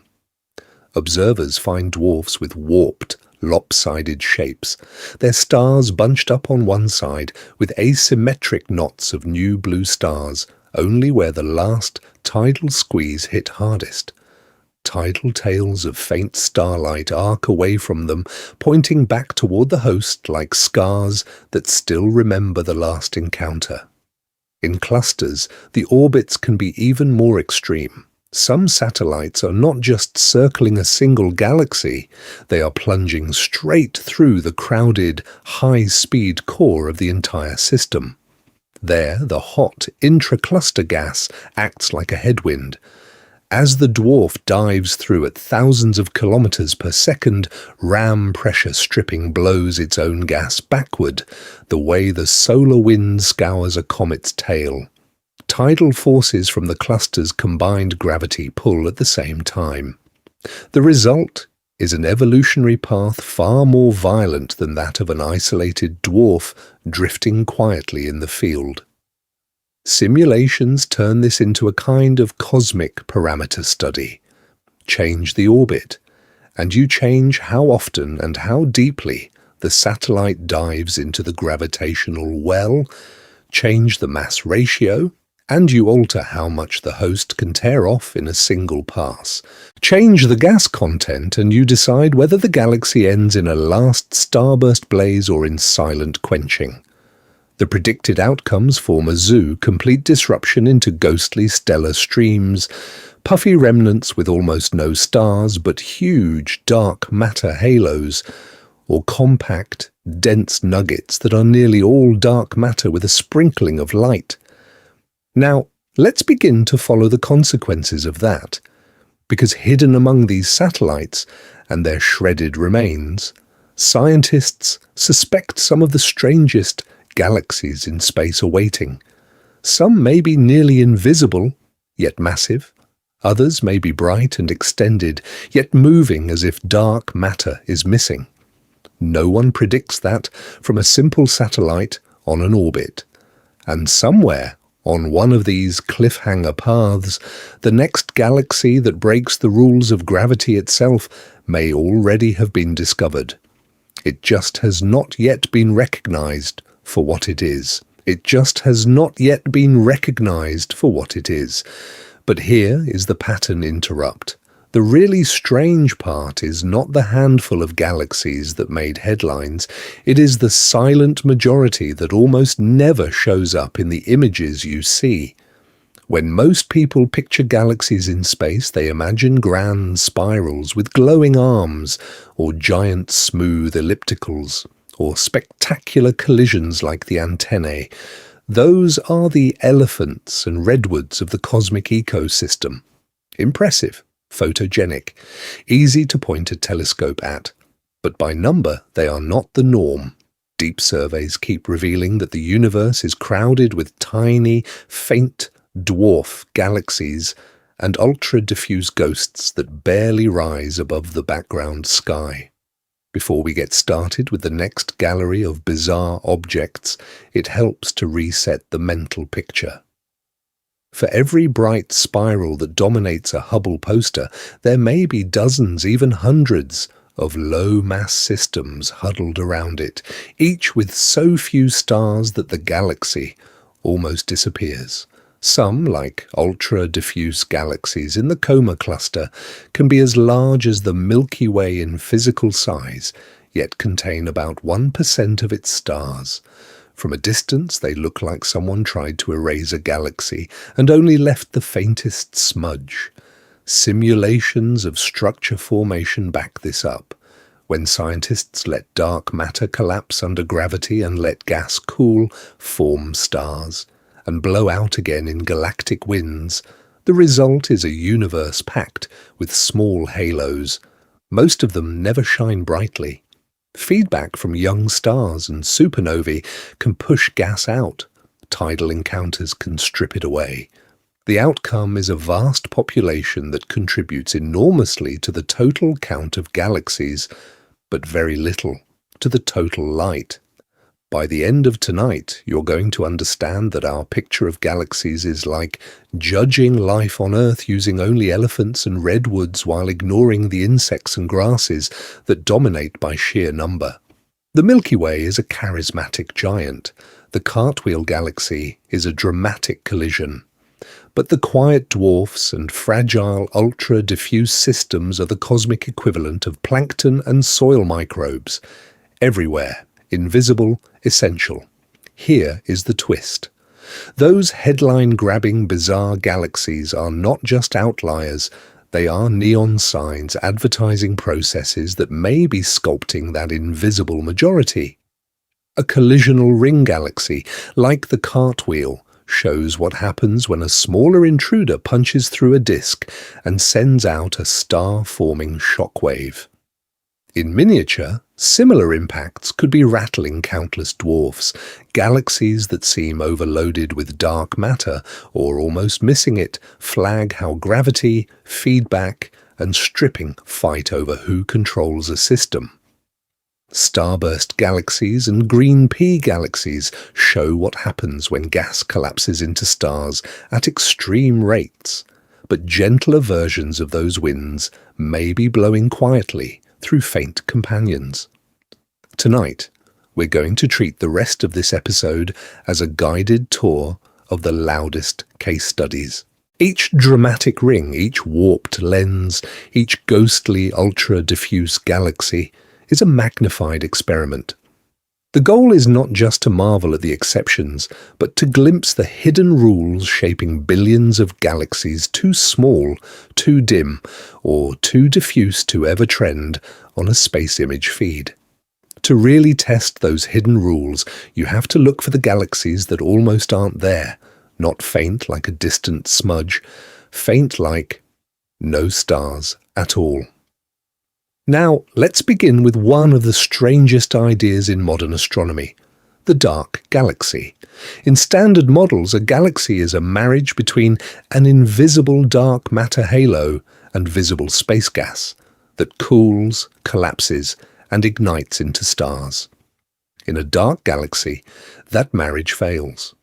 The dark matter halo is there, the hydrogen gas is there, but star formation barely starts or never really gets going, leaving a system that glows almost not at all in optical light.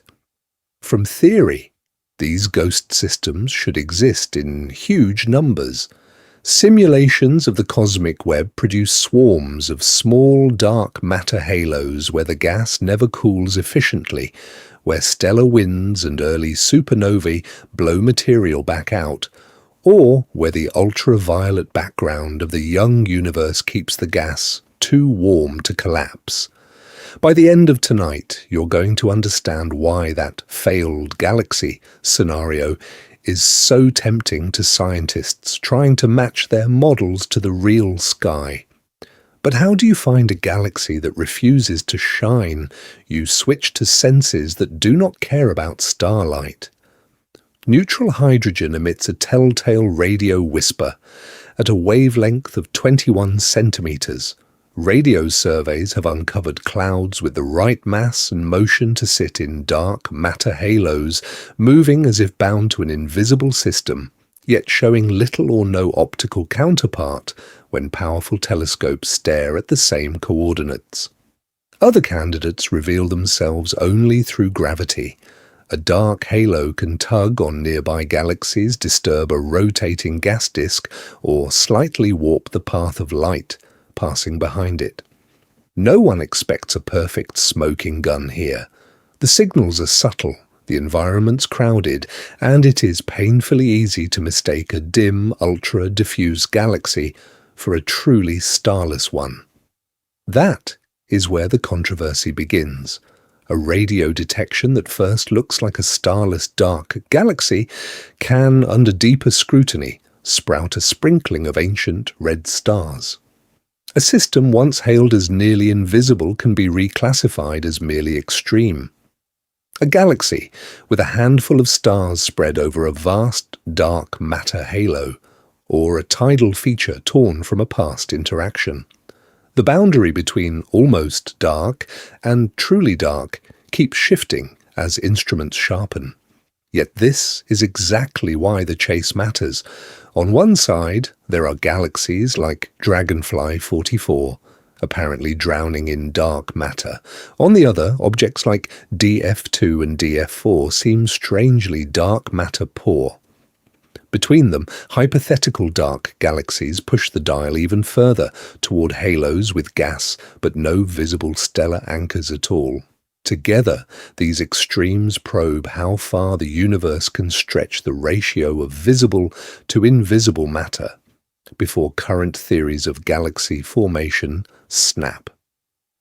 Before we get started on the next set of bizarre systems, keep that spectrum in mind, because the next galaxies do not just hide their stars, they weaponize gravity itself, bending the background universe into rings and mirages. Those mirages are strange enough, but some galaxies don't just bend background light into rings, they sculpt themselves into rings as if gravity were tracing perfect circles directly onto the fabric of space. Now, let's begin with one of the most unsettlingly precise examples ever discovered, Hoag's object. From a distance, it looks almost artificial, a bright, golden core, a clean, dark gap, and then a nearly perfect ring of hot, blue stars wrapped around it like a halo. No spiral arms, no obvious bridge between core and ring, just symmetry so sharp that even seasoned scientists did a double take.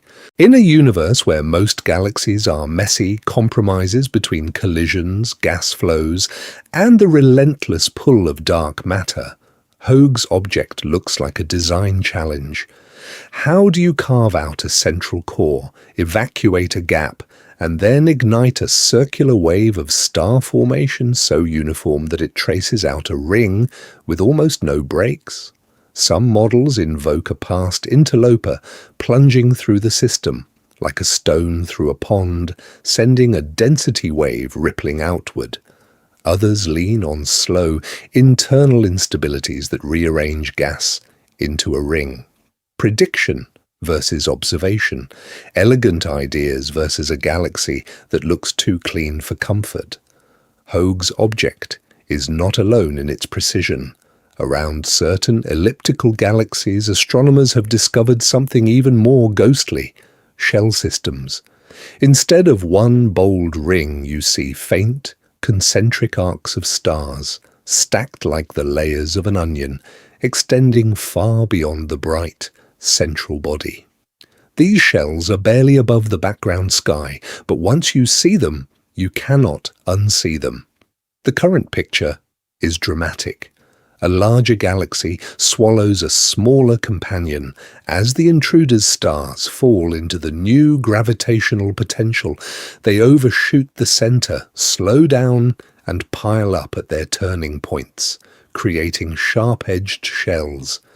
Then they swing back, oscillating through the system, each pass painting another ripple of starlight. It is orbital mechanics turned into sculpture.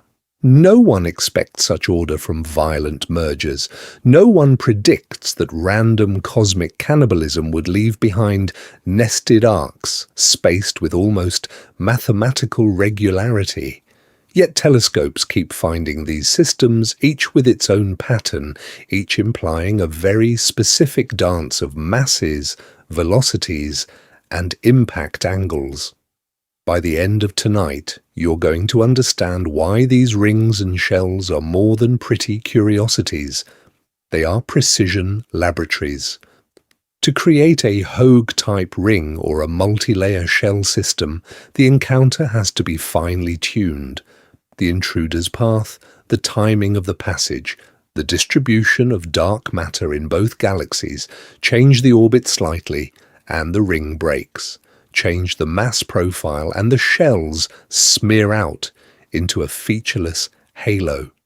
Detailed simulations can reproduce these structures, feed in the right orbits, the right gas content, the right dark matter halo, and a virtual galaxy will grow a ring or ripple into shells that look uncannily like what telescopes see.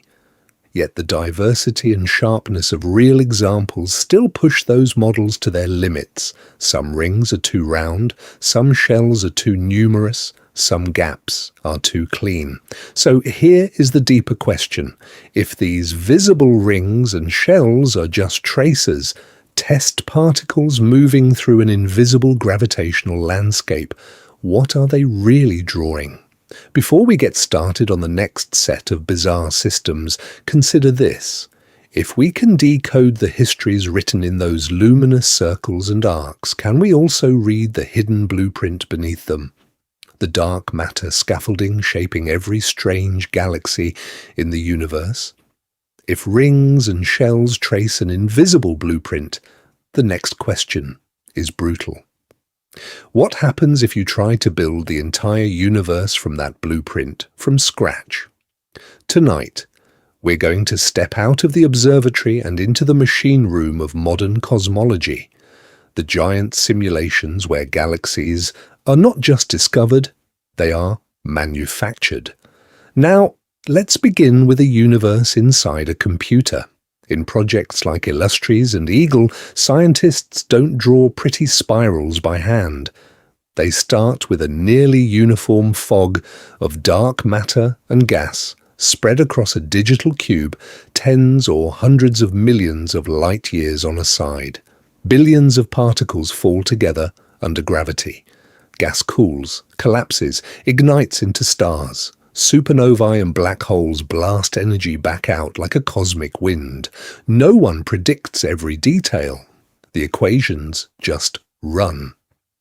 Out of that numerical chaos, a virtual cosmic web appears. Long filaments, dense knots, empty voids. In the knots, simulated galaxies condense, rotating disks that resemble spirals, puffed-up spheroids that echo ellipticals, tangled train wrecks that look like real mergers. Collisions even punch out ring-like systems reminiscent of the Cartwheel galaxy, shock fronts of star formation racing outward through the disk. Ultra-diffuse galaxies emerge as well, ghostly puffs of starlight stretching as wide as the Milky Way, yet holding only a fraction of its stars. From a distance, it seems like a victory. Known physics alone can generate a zoo. But here is the pattern interrupt. Pause the cinematic fly-through and zoom all the way in. The simulation does not resolve individual stars, planets, or detailed solar systems. It cannot track every blast wave or every turbulent eddy in interstellar space. So scientists embed subgrid recipes. Averaged formulas for star formation, for how black holes feed, for how feedback couples to gas. Change those recipes and entire populations of galaxies shift. That is where the bizarre systems become dangerous. Some runs underproduce ultra-diffuse galaxies compared to ones like Dragonfly 44. Others struggle to make galaxies as massive and bright as GNZ11 so early, when the universe is less than 1 billion years old. Tweak feedback, and you might fix one tension but erase delicate rings, or wash out the extremes of starburst and green pea galaxies that real telescopes see. The boundary between success and failure is thin, and absolutely no one anticipates how sensitive it can be until the data push back.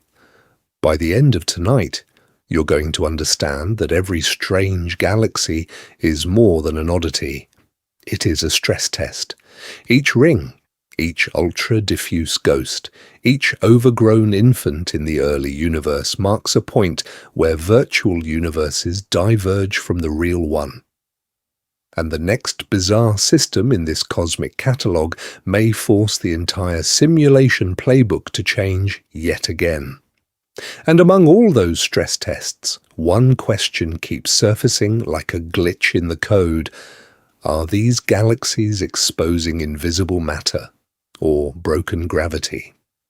Before we get started, zoom in on one of the strangest ideas in modern physics.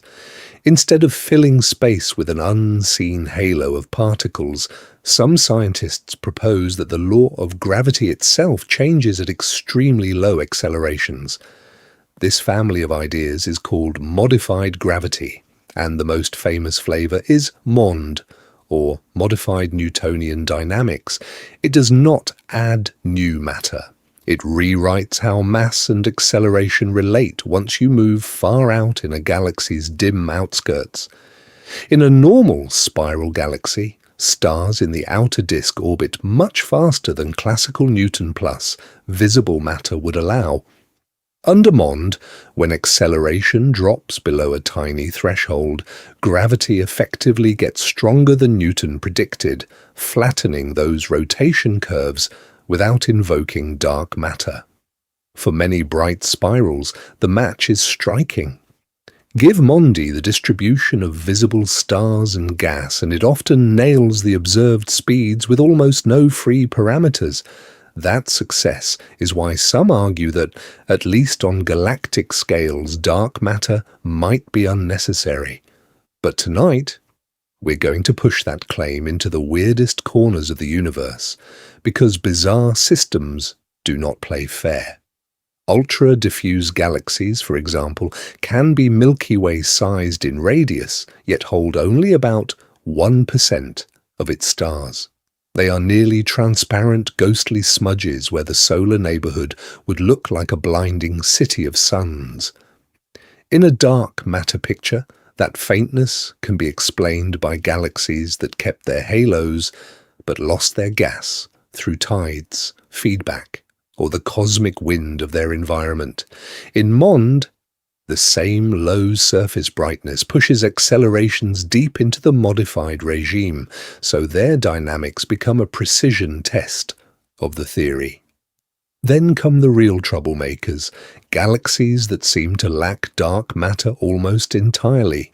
NGC 1052 DF2 and its sibling DF4 shocked astronomers because the random motions of their star clusters are so low that a dark halo, if present, must be tiny. In a dark matter framework, that is uncomfortable but not impossible. Tidal stripping or violent encounters in a larger group could peel away the halo while leaving a fragile stellar remnant behind. In MOND, though, the effect depends on the presence of mass, not its absence. If the visible mass is there, the modified law should still boost gravity and raise the internal speeds. It does not. No one predicts galaxies that both host stars and somehow dodge their own MONDI enhancement. Tidal dwarf galaxies add another twist. Born from shredded tails of interacting spirals, they should inherit almost no dark matter, and observations hint that many behave that way. Here, MOND can sometimes fare better than particle dark matter. Prediction collides with observation, system by system. Now, let's begin to weigh the verdict. By the end of tonight, you're going to understand that no single oddball has closed the case. Yet taken together, ultra-diffuse giants, dark matter-deficient dwarfs, and tidal debris increasingly favour some form of dark matter existing in space, even as they force the mission to refine how that invisible component clusters, interacts, and shapes the boundary between normal gravity and whatever lies beyond. And the next section will follow those clues into the deepest cosmic lenses, where galaxies themselves become experiments in warped space-time. Those warped space-time experiments reveal how galaxies bend light, but some galaxies bend expectations instead, reshaping the very scaffolding those lenses are built on. Because when scientists mapped the tiny satellite galaxies around the Milky Way and Andromeda, they discovered something that should not be there. The prediction is simple. In standard cosmology, dark matter halos are roughly spherical. Little galaxies fall in from all directions along the cosmic web, their orbits stirred and scrambled over billions of years. The result should be an almost isotropic swarm of satellites buzzing around their host in every orientation. No one predicts a neatly arranged formation. The observations are not simple. Around the Milky Way, many of the known satellites, globular clusters, and stellar streams appear to line up in a vast, thin sheet, slicing through the galaxy like a cosmic frisbee. Around Andromeda, it is even sharper, a narrow, rotating plane of satellites, tens of galaxies apparently sharing a common orbital direction, like a tilted ring of moons on parade. By the end of tonight, you're going to understand why that is so unsettling. This is not how gravity is supposed to play with small galaxies in a massive dark matter halo. Over time, random infall and repeated encounters should smear out any initial pattern. Orbits precess, get torqued, get kicked by other satellites and by the lumpy, dark matter distribution itself. Yet in Andromeda, the plane is both thin and seemingly coherent, extending hundreds of thousands of light years, with satellites moving together as if they remember a shared origin. So what is going on? One proposal says these planes trace the filaments of the larger-scale cosmic web, with satellites accreted preferentially along just a few directions. Another argues they are the shredded remnants of past group infall, where a small cluster of dwarf galaxies fell in as a unit and never fully dispersed. Others suggest selection effects. Telescopes see satellites more easily in certain regions, biasing the apparent geometry. And hovering in the background is the possibility that some of this is statistical fluke, patterns pulled from small number samples that future discoveries will wash away. Yet if these alignments are real, common and long-lived, the implications reach far beyond one or two nearby systems. They could signal missing physics in how small-scale structure forms, how the solar neighborhood sits within the Milky Way's halo, or even how dark matter itself behaves. Perhaps dark matter is less collisionless than expected.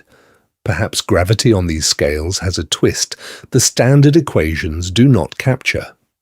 Tonight, we're going to push right up against that boundary, because if satellite planes are not rare curiosities but a widespread feature of galaxies, then the universe may be following architectural rules that current simulations barely hint at. The next step in this mission is to ask a harder question. Are these alignments telling us the cosmos is more organized than believed, or are they warning that something even stranger is hiding in the data, waiting in the next galaxy we dare to lens? If the universe is hiding a larger pattern in these outliers, then it helps to see them all at once. So, for a moment, drop the equations and ride the light. Pattern interrupt. Rapid-fire tour of the strangest islands in space. Now, let's begin. Countdown from 10. 10. The Cartwheel galaxy slams onto the screen, a glowing ring with a shattered core, the fossil of a smaller galaxy that once punched straight through a larger disk and sent a shockwave of star formation racing outward like a cosmic ripple. 9.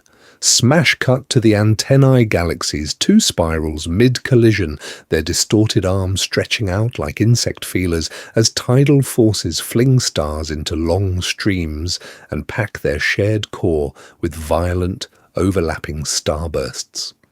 8.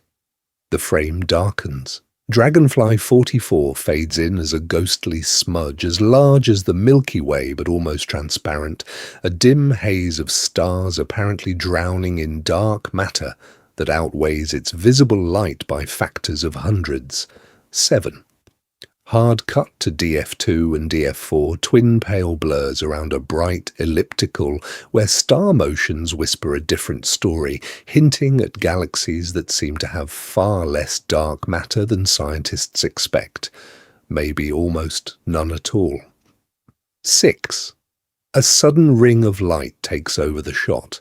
An Einstein ring where a massive foreground galaxy bends space-time so precisely that the background galaxy's light is wrapped into a near-perfect circle, turning gravity into a natural telescope at the edge of the visible universe. 5.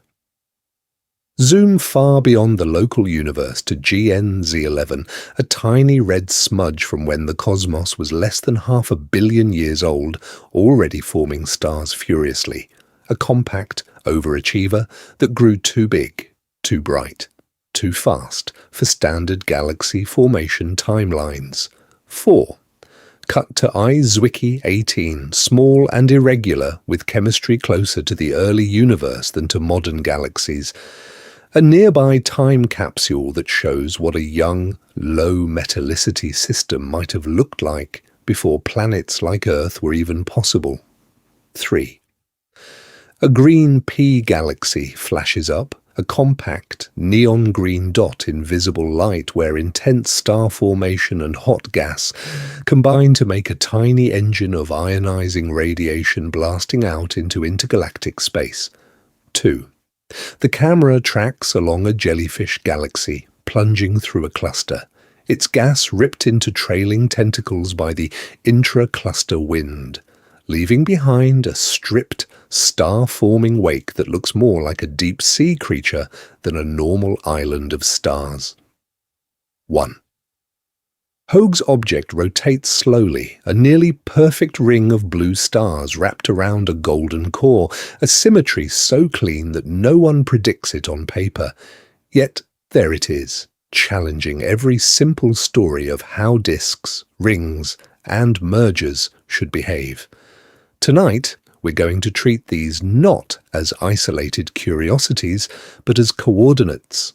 Together, they sketch the boundary of what galaxies can be, from dark matter-dominated fog to dark matter-deficient puzzles, from primordial dwarfs to space-time lenses. By the end of tonight, you're going to understand how this entire zoo connects into one narrative about how galaxies form, evolve, and sometimes go wildly off the rails. And the next section is where those scattered clues finally lock into a single map. Now, let's begin. Up to this point, all these bizarre galaxies have looked like disconnected anomalies, rings here, ghostly smudges there, green peas and primordial monsters scattered across space. But when you line them up, a pattern starts to emerge, and it says something uncomfortable about how galaxies really grow.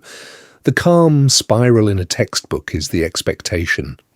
The antennae, the cartwheel, and those jellyfish galaxies being torn into glowing tendrils are the reality. Collisions, flybys, and tidal streams show that galaxy evolution is often violent. One galaxy plunges through another, like the Cartwheel's intruder, punching a shockwave through a disk and igniting a ring of star formation. Others, like the Antennae, are in the middle of a slow-motion crash, turning orbital energy into starburst knots and tidal tails. Even gentle harassment in clusters strips gas, reshapes disks, and shuts down star formation. The message is clear. Morphology is not destiny, it's damage history. Then come the ghosts. Ultra-diffuse galaxies such as Dragonfly 44 are as wide as the Milky Way, yet so faint you can see right through them, held together by massive dark halos. In the same cosmic zoo, DF2 and DF4 appear to have almost no dark matter at all. Expectation. Every galaxy sits in a standard dark halo. Reality. Some are dark matter-dominated fog banks, others are nearly bare stellar islands. These extremes force scientists to tighten models of halo formation, feedback, and tidal stripping. If a close pass can peel dark matter away, or feedback can puff stars into a huge, dim disk, then the invisible scaffolding of the universe is more flexible than early theories allowed. Starburst galaxies and green peas add another layer. They show that star formation doesn't just gently decline. It can arrive in short, explosive bursts. A galaxy can be quiet for billions of years, then an interaction or gas inflow triggers a brief, furious episode that reshapes its structure, blows winds into intergalactic space, and locks new chemical elements into stars. Early universe beasts like GNZ11 push this to the limit, forming stars at breakneck rates when the cosmos is still young. By the end of tonight, you're going to understand why those brief flashes leave fingerprints that last for the rest of a galaxy's life. Chemical evolution tells a similar story of extremes. Low metallicity systems like Zwicky 18 look chemically primitive, almost as if the clock started late. In contrast, some early galaxies are already enriched, loaded with heavier elements far sooner than simple models predicted. No one expects such rapid metal buildup, no one predicts such delayed enrichment, and absolutely no one anticipates both in the same universe unless the pace of star formation, inflows, and outflows is wildly environment dependent. Put all of this together and the lesson is sharp. These bizarre objects are not side notes, they are the stress tests and boundary conditions that any successful theory of galaxy formation must pass. They turn apparent chaos into a deeper pattern of cause and effect, where collisions, halos, starbursts, and chemistry all interlock. In the next section, the mission shifts from cataloguing weirdness to asking a harder question. What do these edge cases reveal about the future of galaxies like our own Milky Way? So far, the mission has treated each bizarre galaxy as a test. Does our theory survive this impact, or does it shatter and reform? But there's a deeper shockwave hiding underneath all of them. After a while, a quiet question creeps in. When you look at a universe full of rings, ghosts, dark halos and shredded spirals, what even counts as a galaxy anymore? Tonight, we're going to stand right on that boundary. Ultra-diffuse giants like Dragonfly 44 look as big as the Milky Way, yet are almost transparent. Their stars spread so thin you can see straight through the system. DF2 and DF4 flip the script in the opposite direction, acting like collections of stars with almost no dark matter at all. Other systems are barely holding together, with their stars stretched into tidal streams that wrap around larger hosts. At that point, is this still a galaxy, or just debris glowing in the dark? Traditionally, scientists tried to draw the line with a few simple rules. A galaxy is massive, spanning hundreds to hundreds of thousands of light years. It sits inside a dark matter halo. It's dynamically independent, meaning its stars orbit under its own gravity, not just as passengers in someone else's system. Star clusters, by contrast, are smaller, denser, and not wrapped in their own dark halos. On paper, that sounds clean. In deep space, absolutely no one anticipates how messy it becomes. Ultra-compact dwarfs push in from one side. They're as small as big star clusters, but as massive as tiny galaxies. Some may be the stripped-down cores of once large systems, leaving only a gravitational heart behind. Tidal dwarf candidates push from the other side, clumps of gas and stars pulled out of colliding spirals with little or no dark matter, yet orbiting like miniature companions. Prediction says cluster or debris. Observation says something in between. Suddenly there is a continuum, not a clean set of boxes. Some objects tagged as galaxies might be better described as extended star clusters puffed up by tides.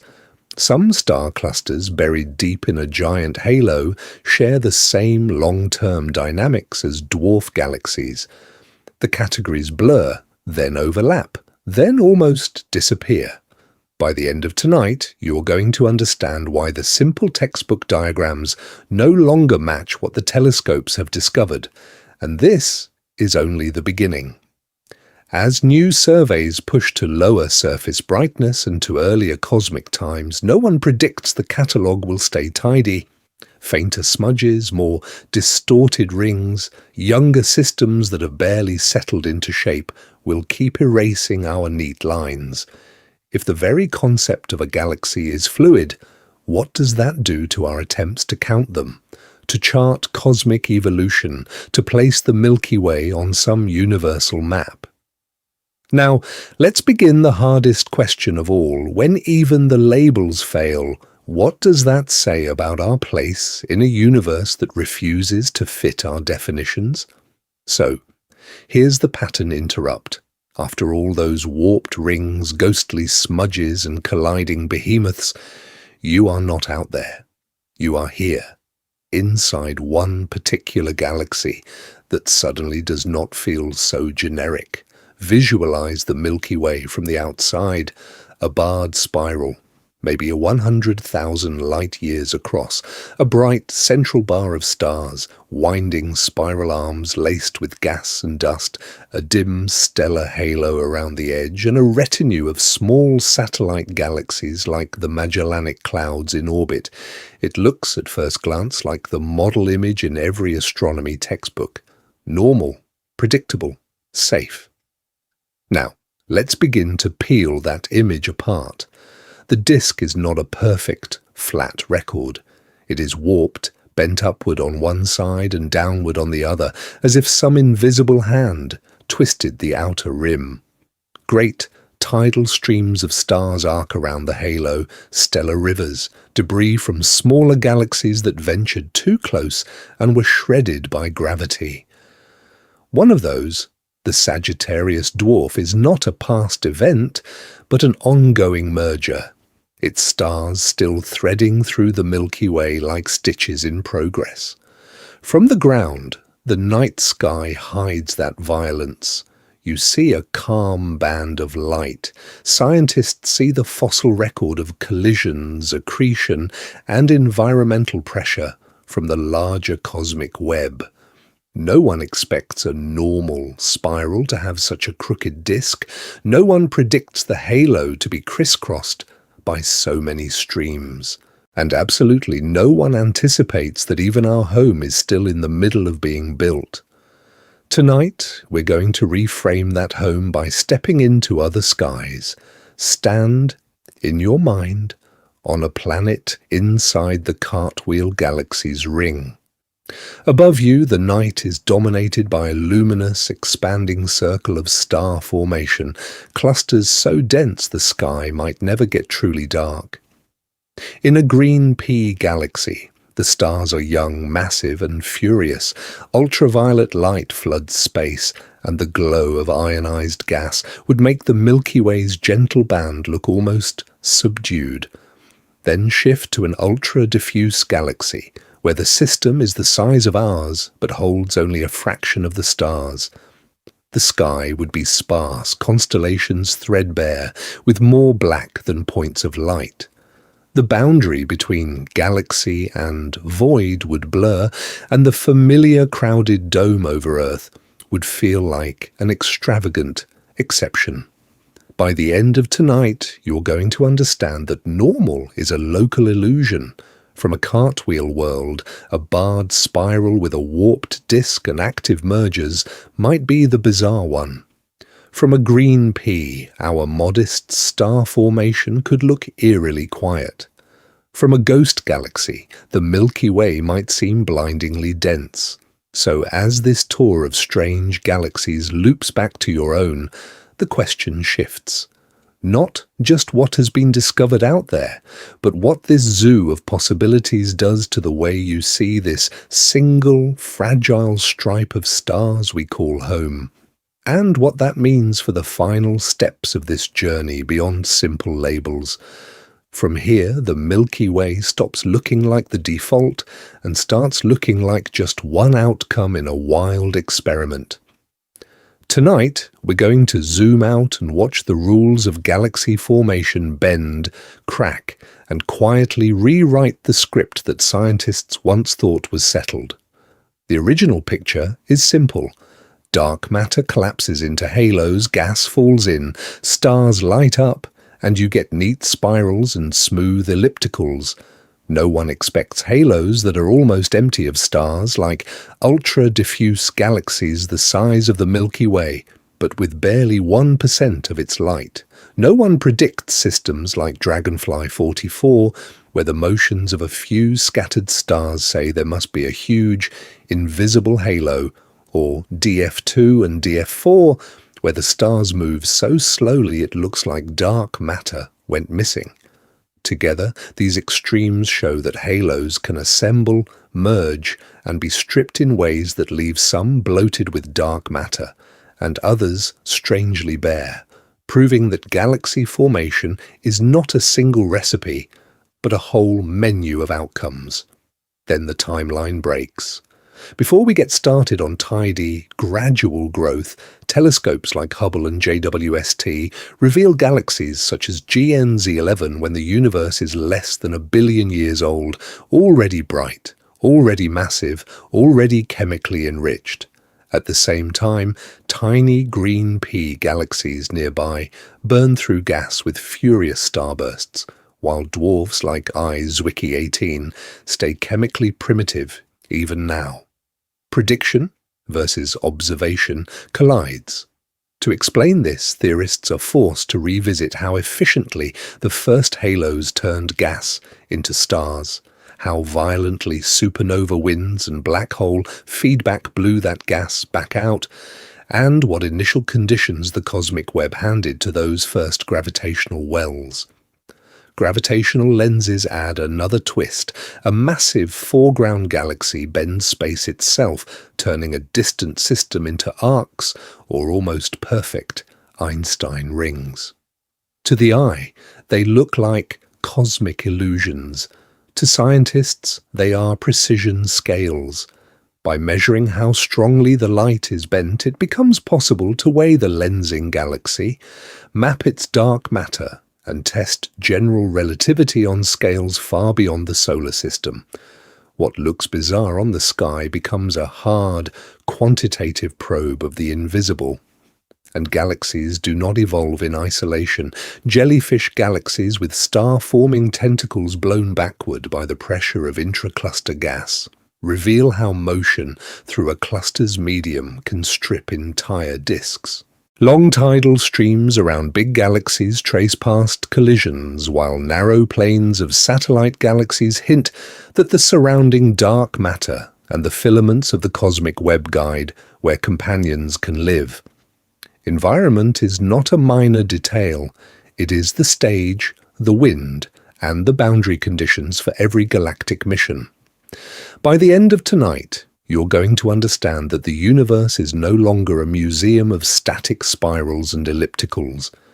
It is a dynamic, messy ecosystem where galaxies are born too fast, collide head-on, get torn apart, fade into ghostly smudges, or bend space into rings.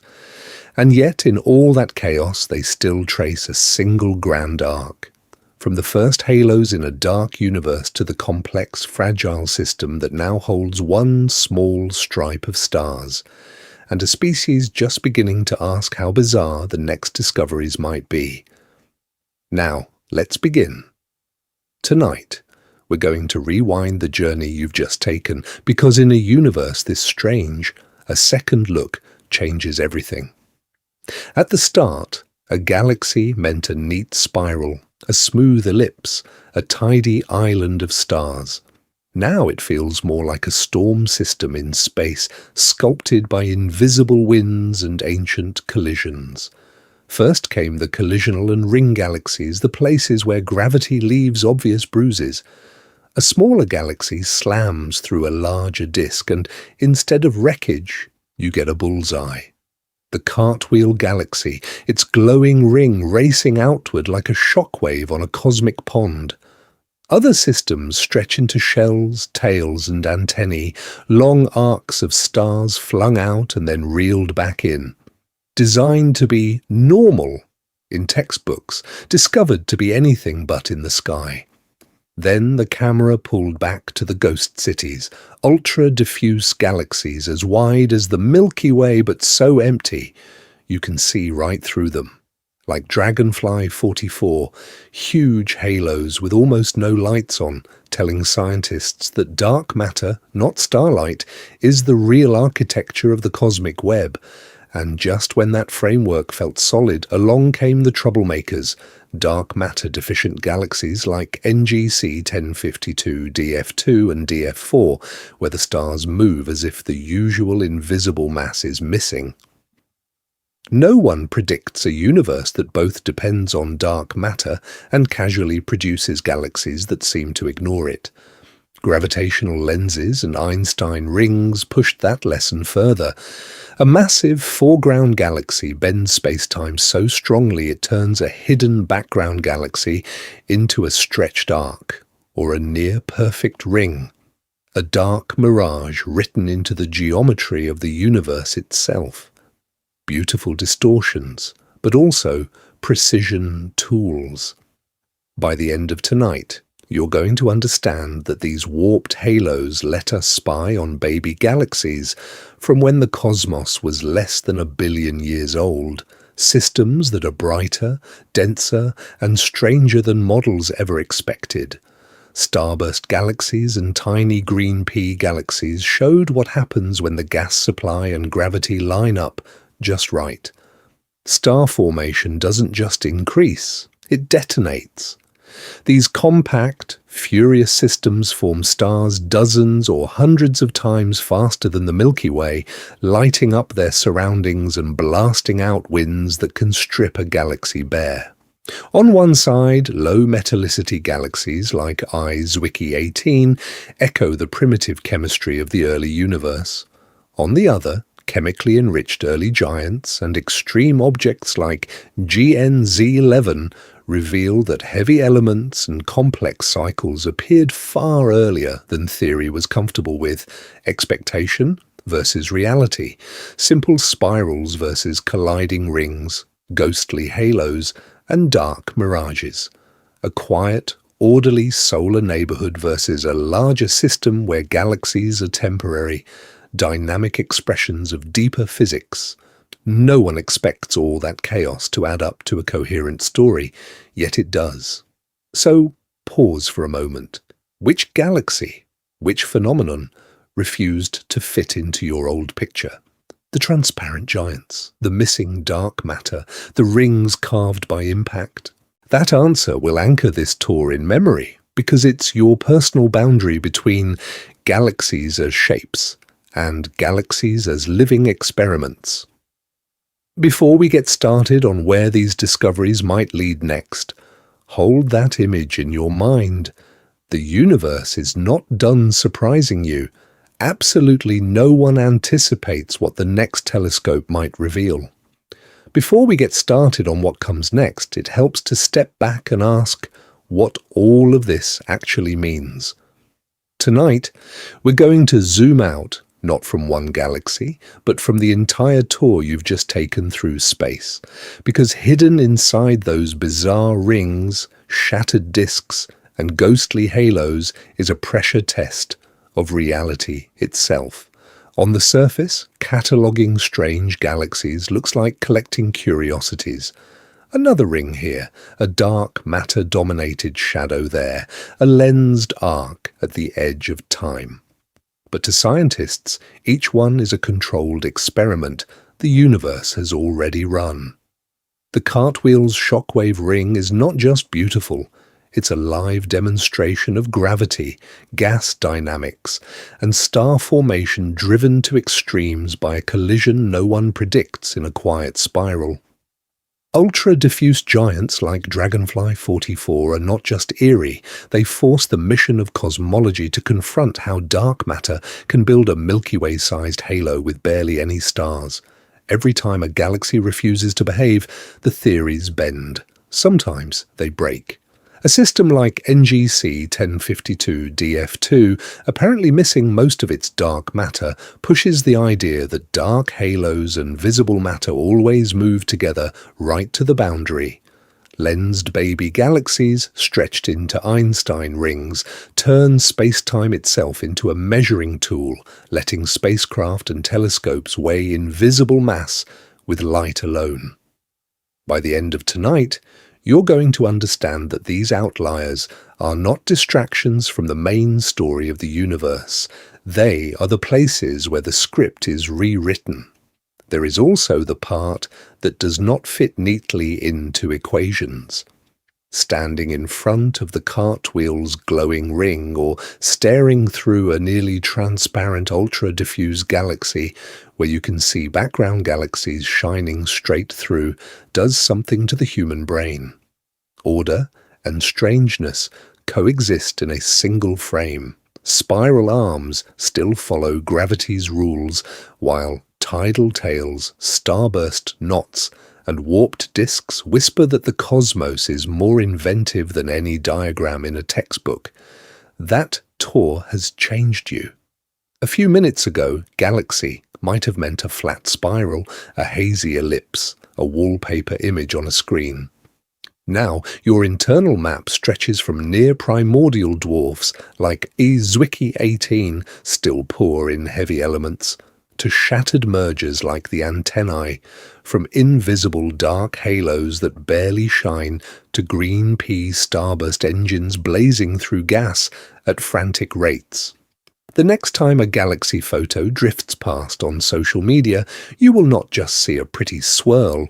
You will wonder, ring from a collision, lens from warped space-time, or relic from when the universe was young.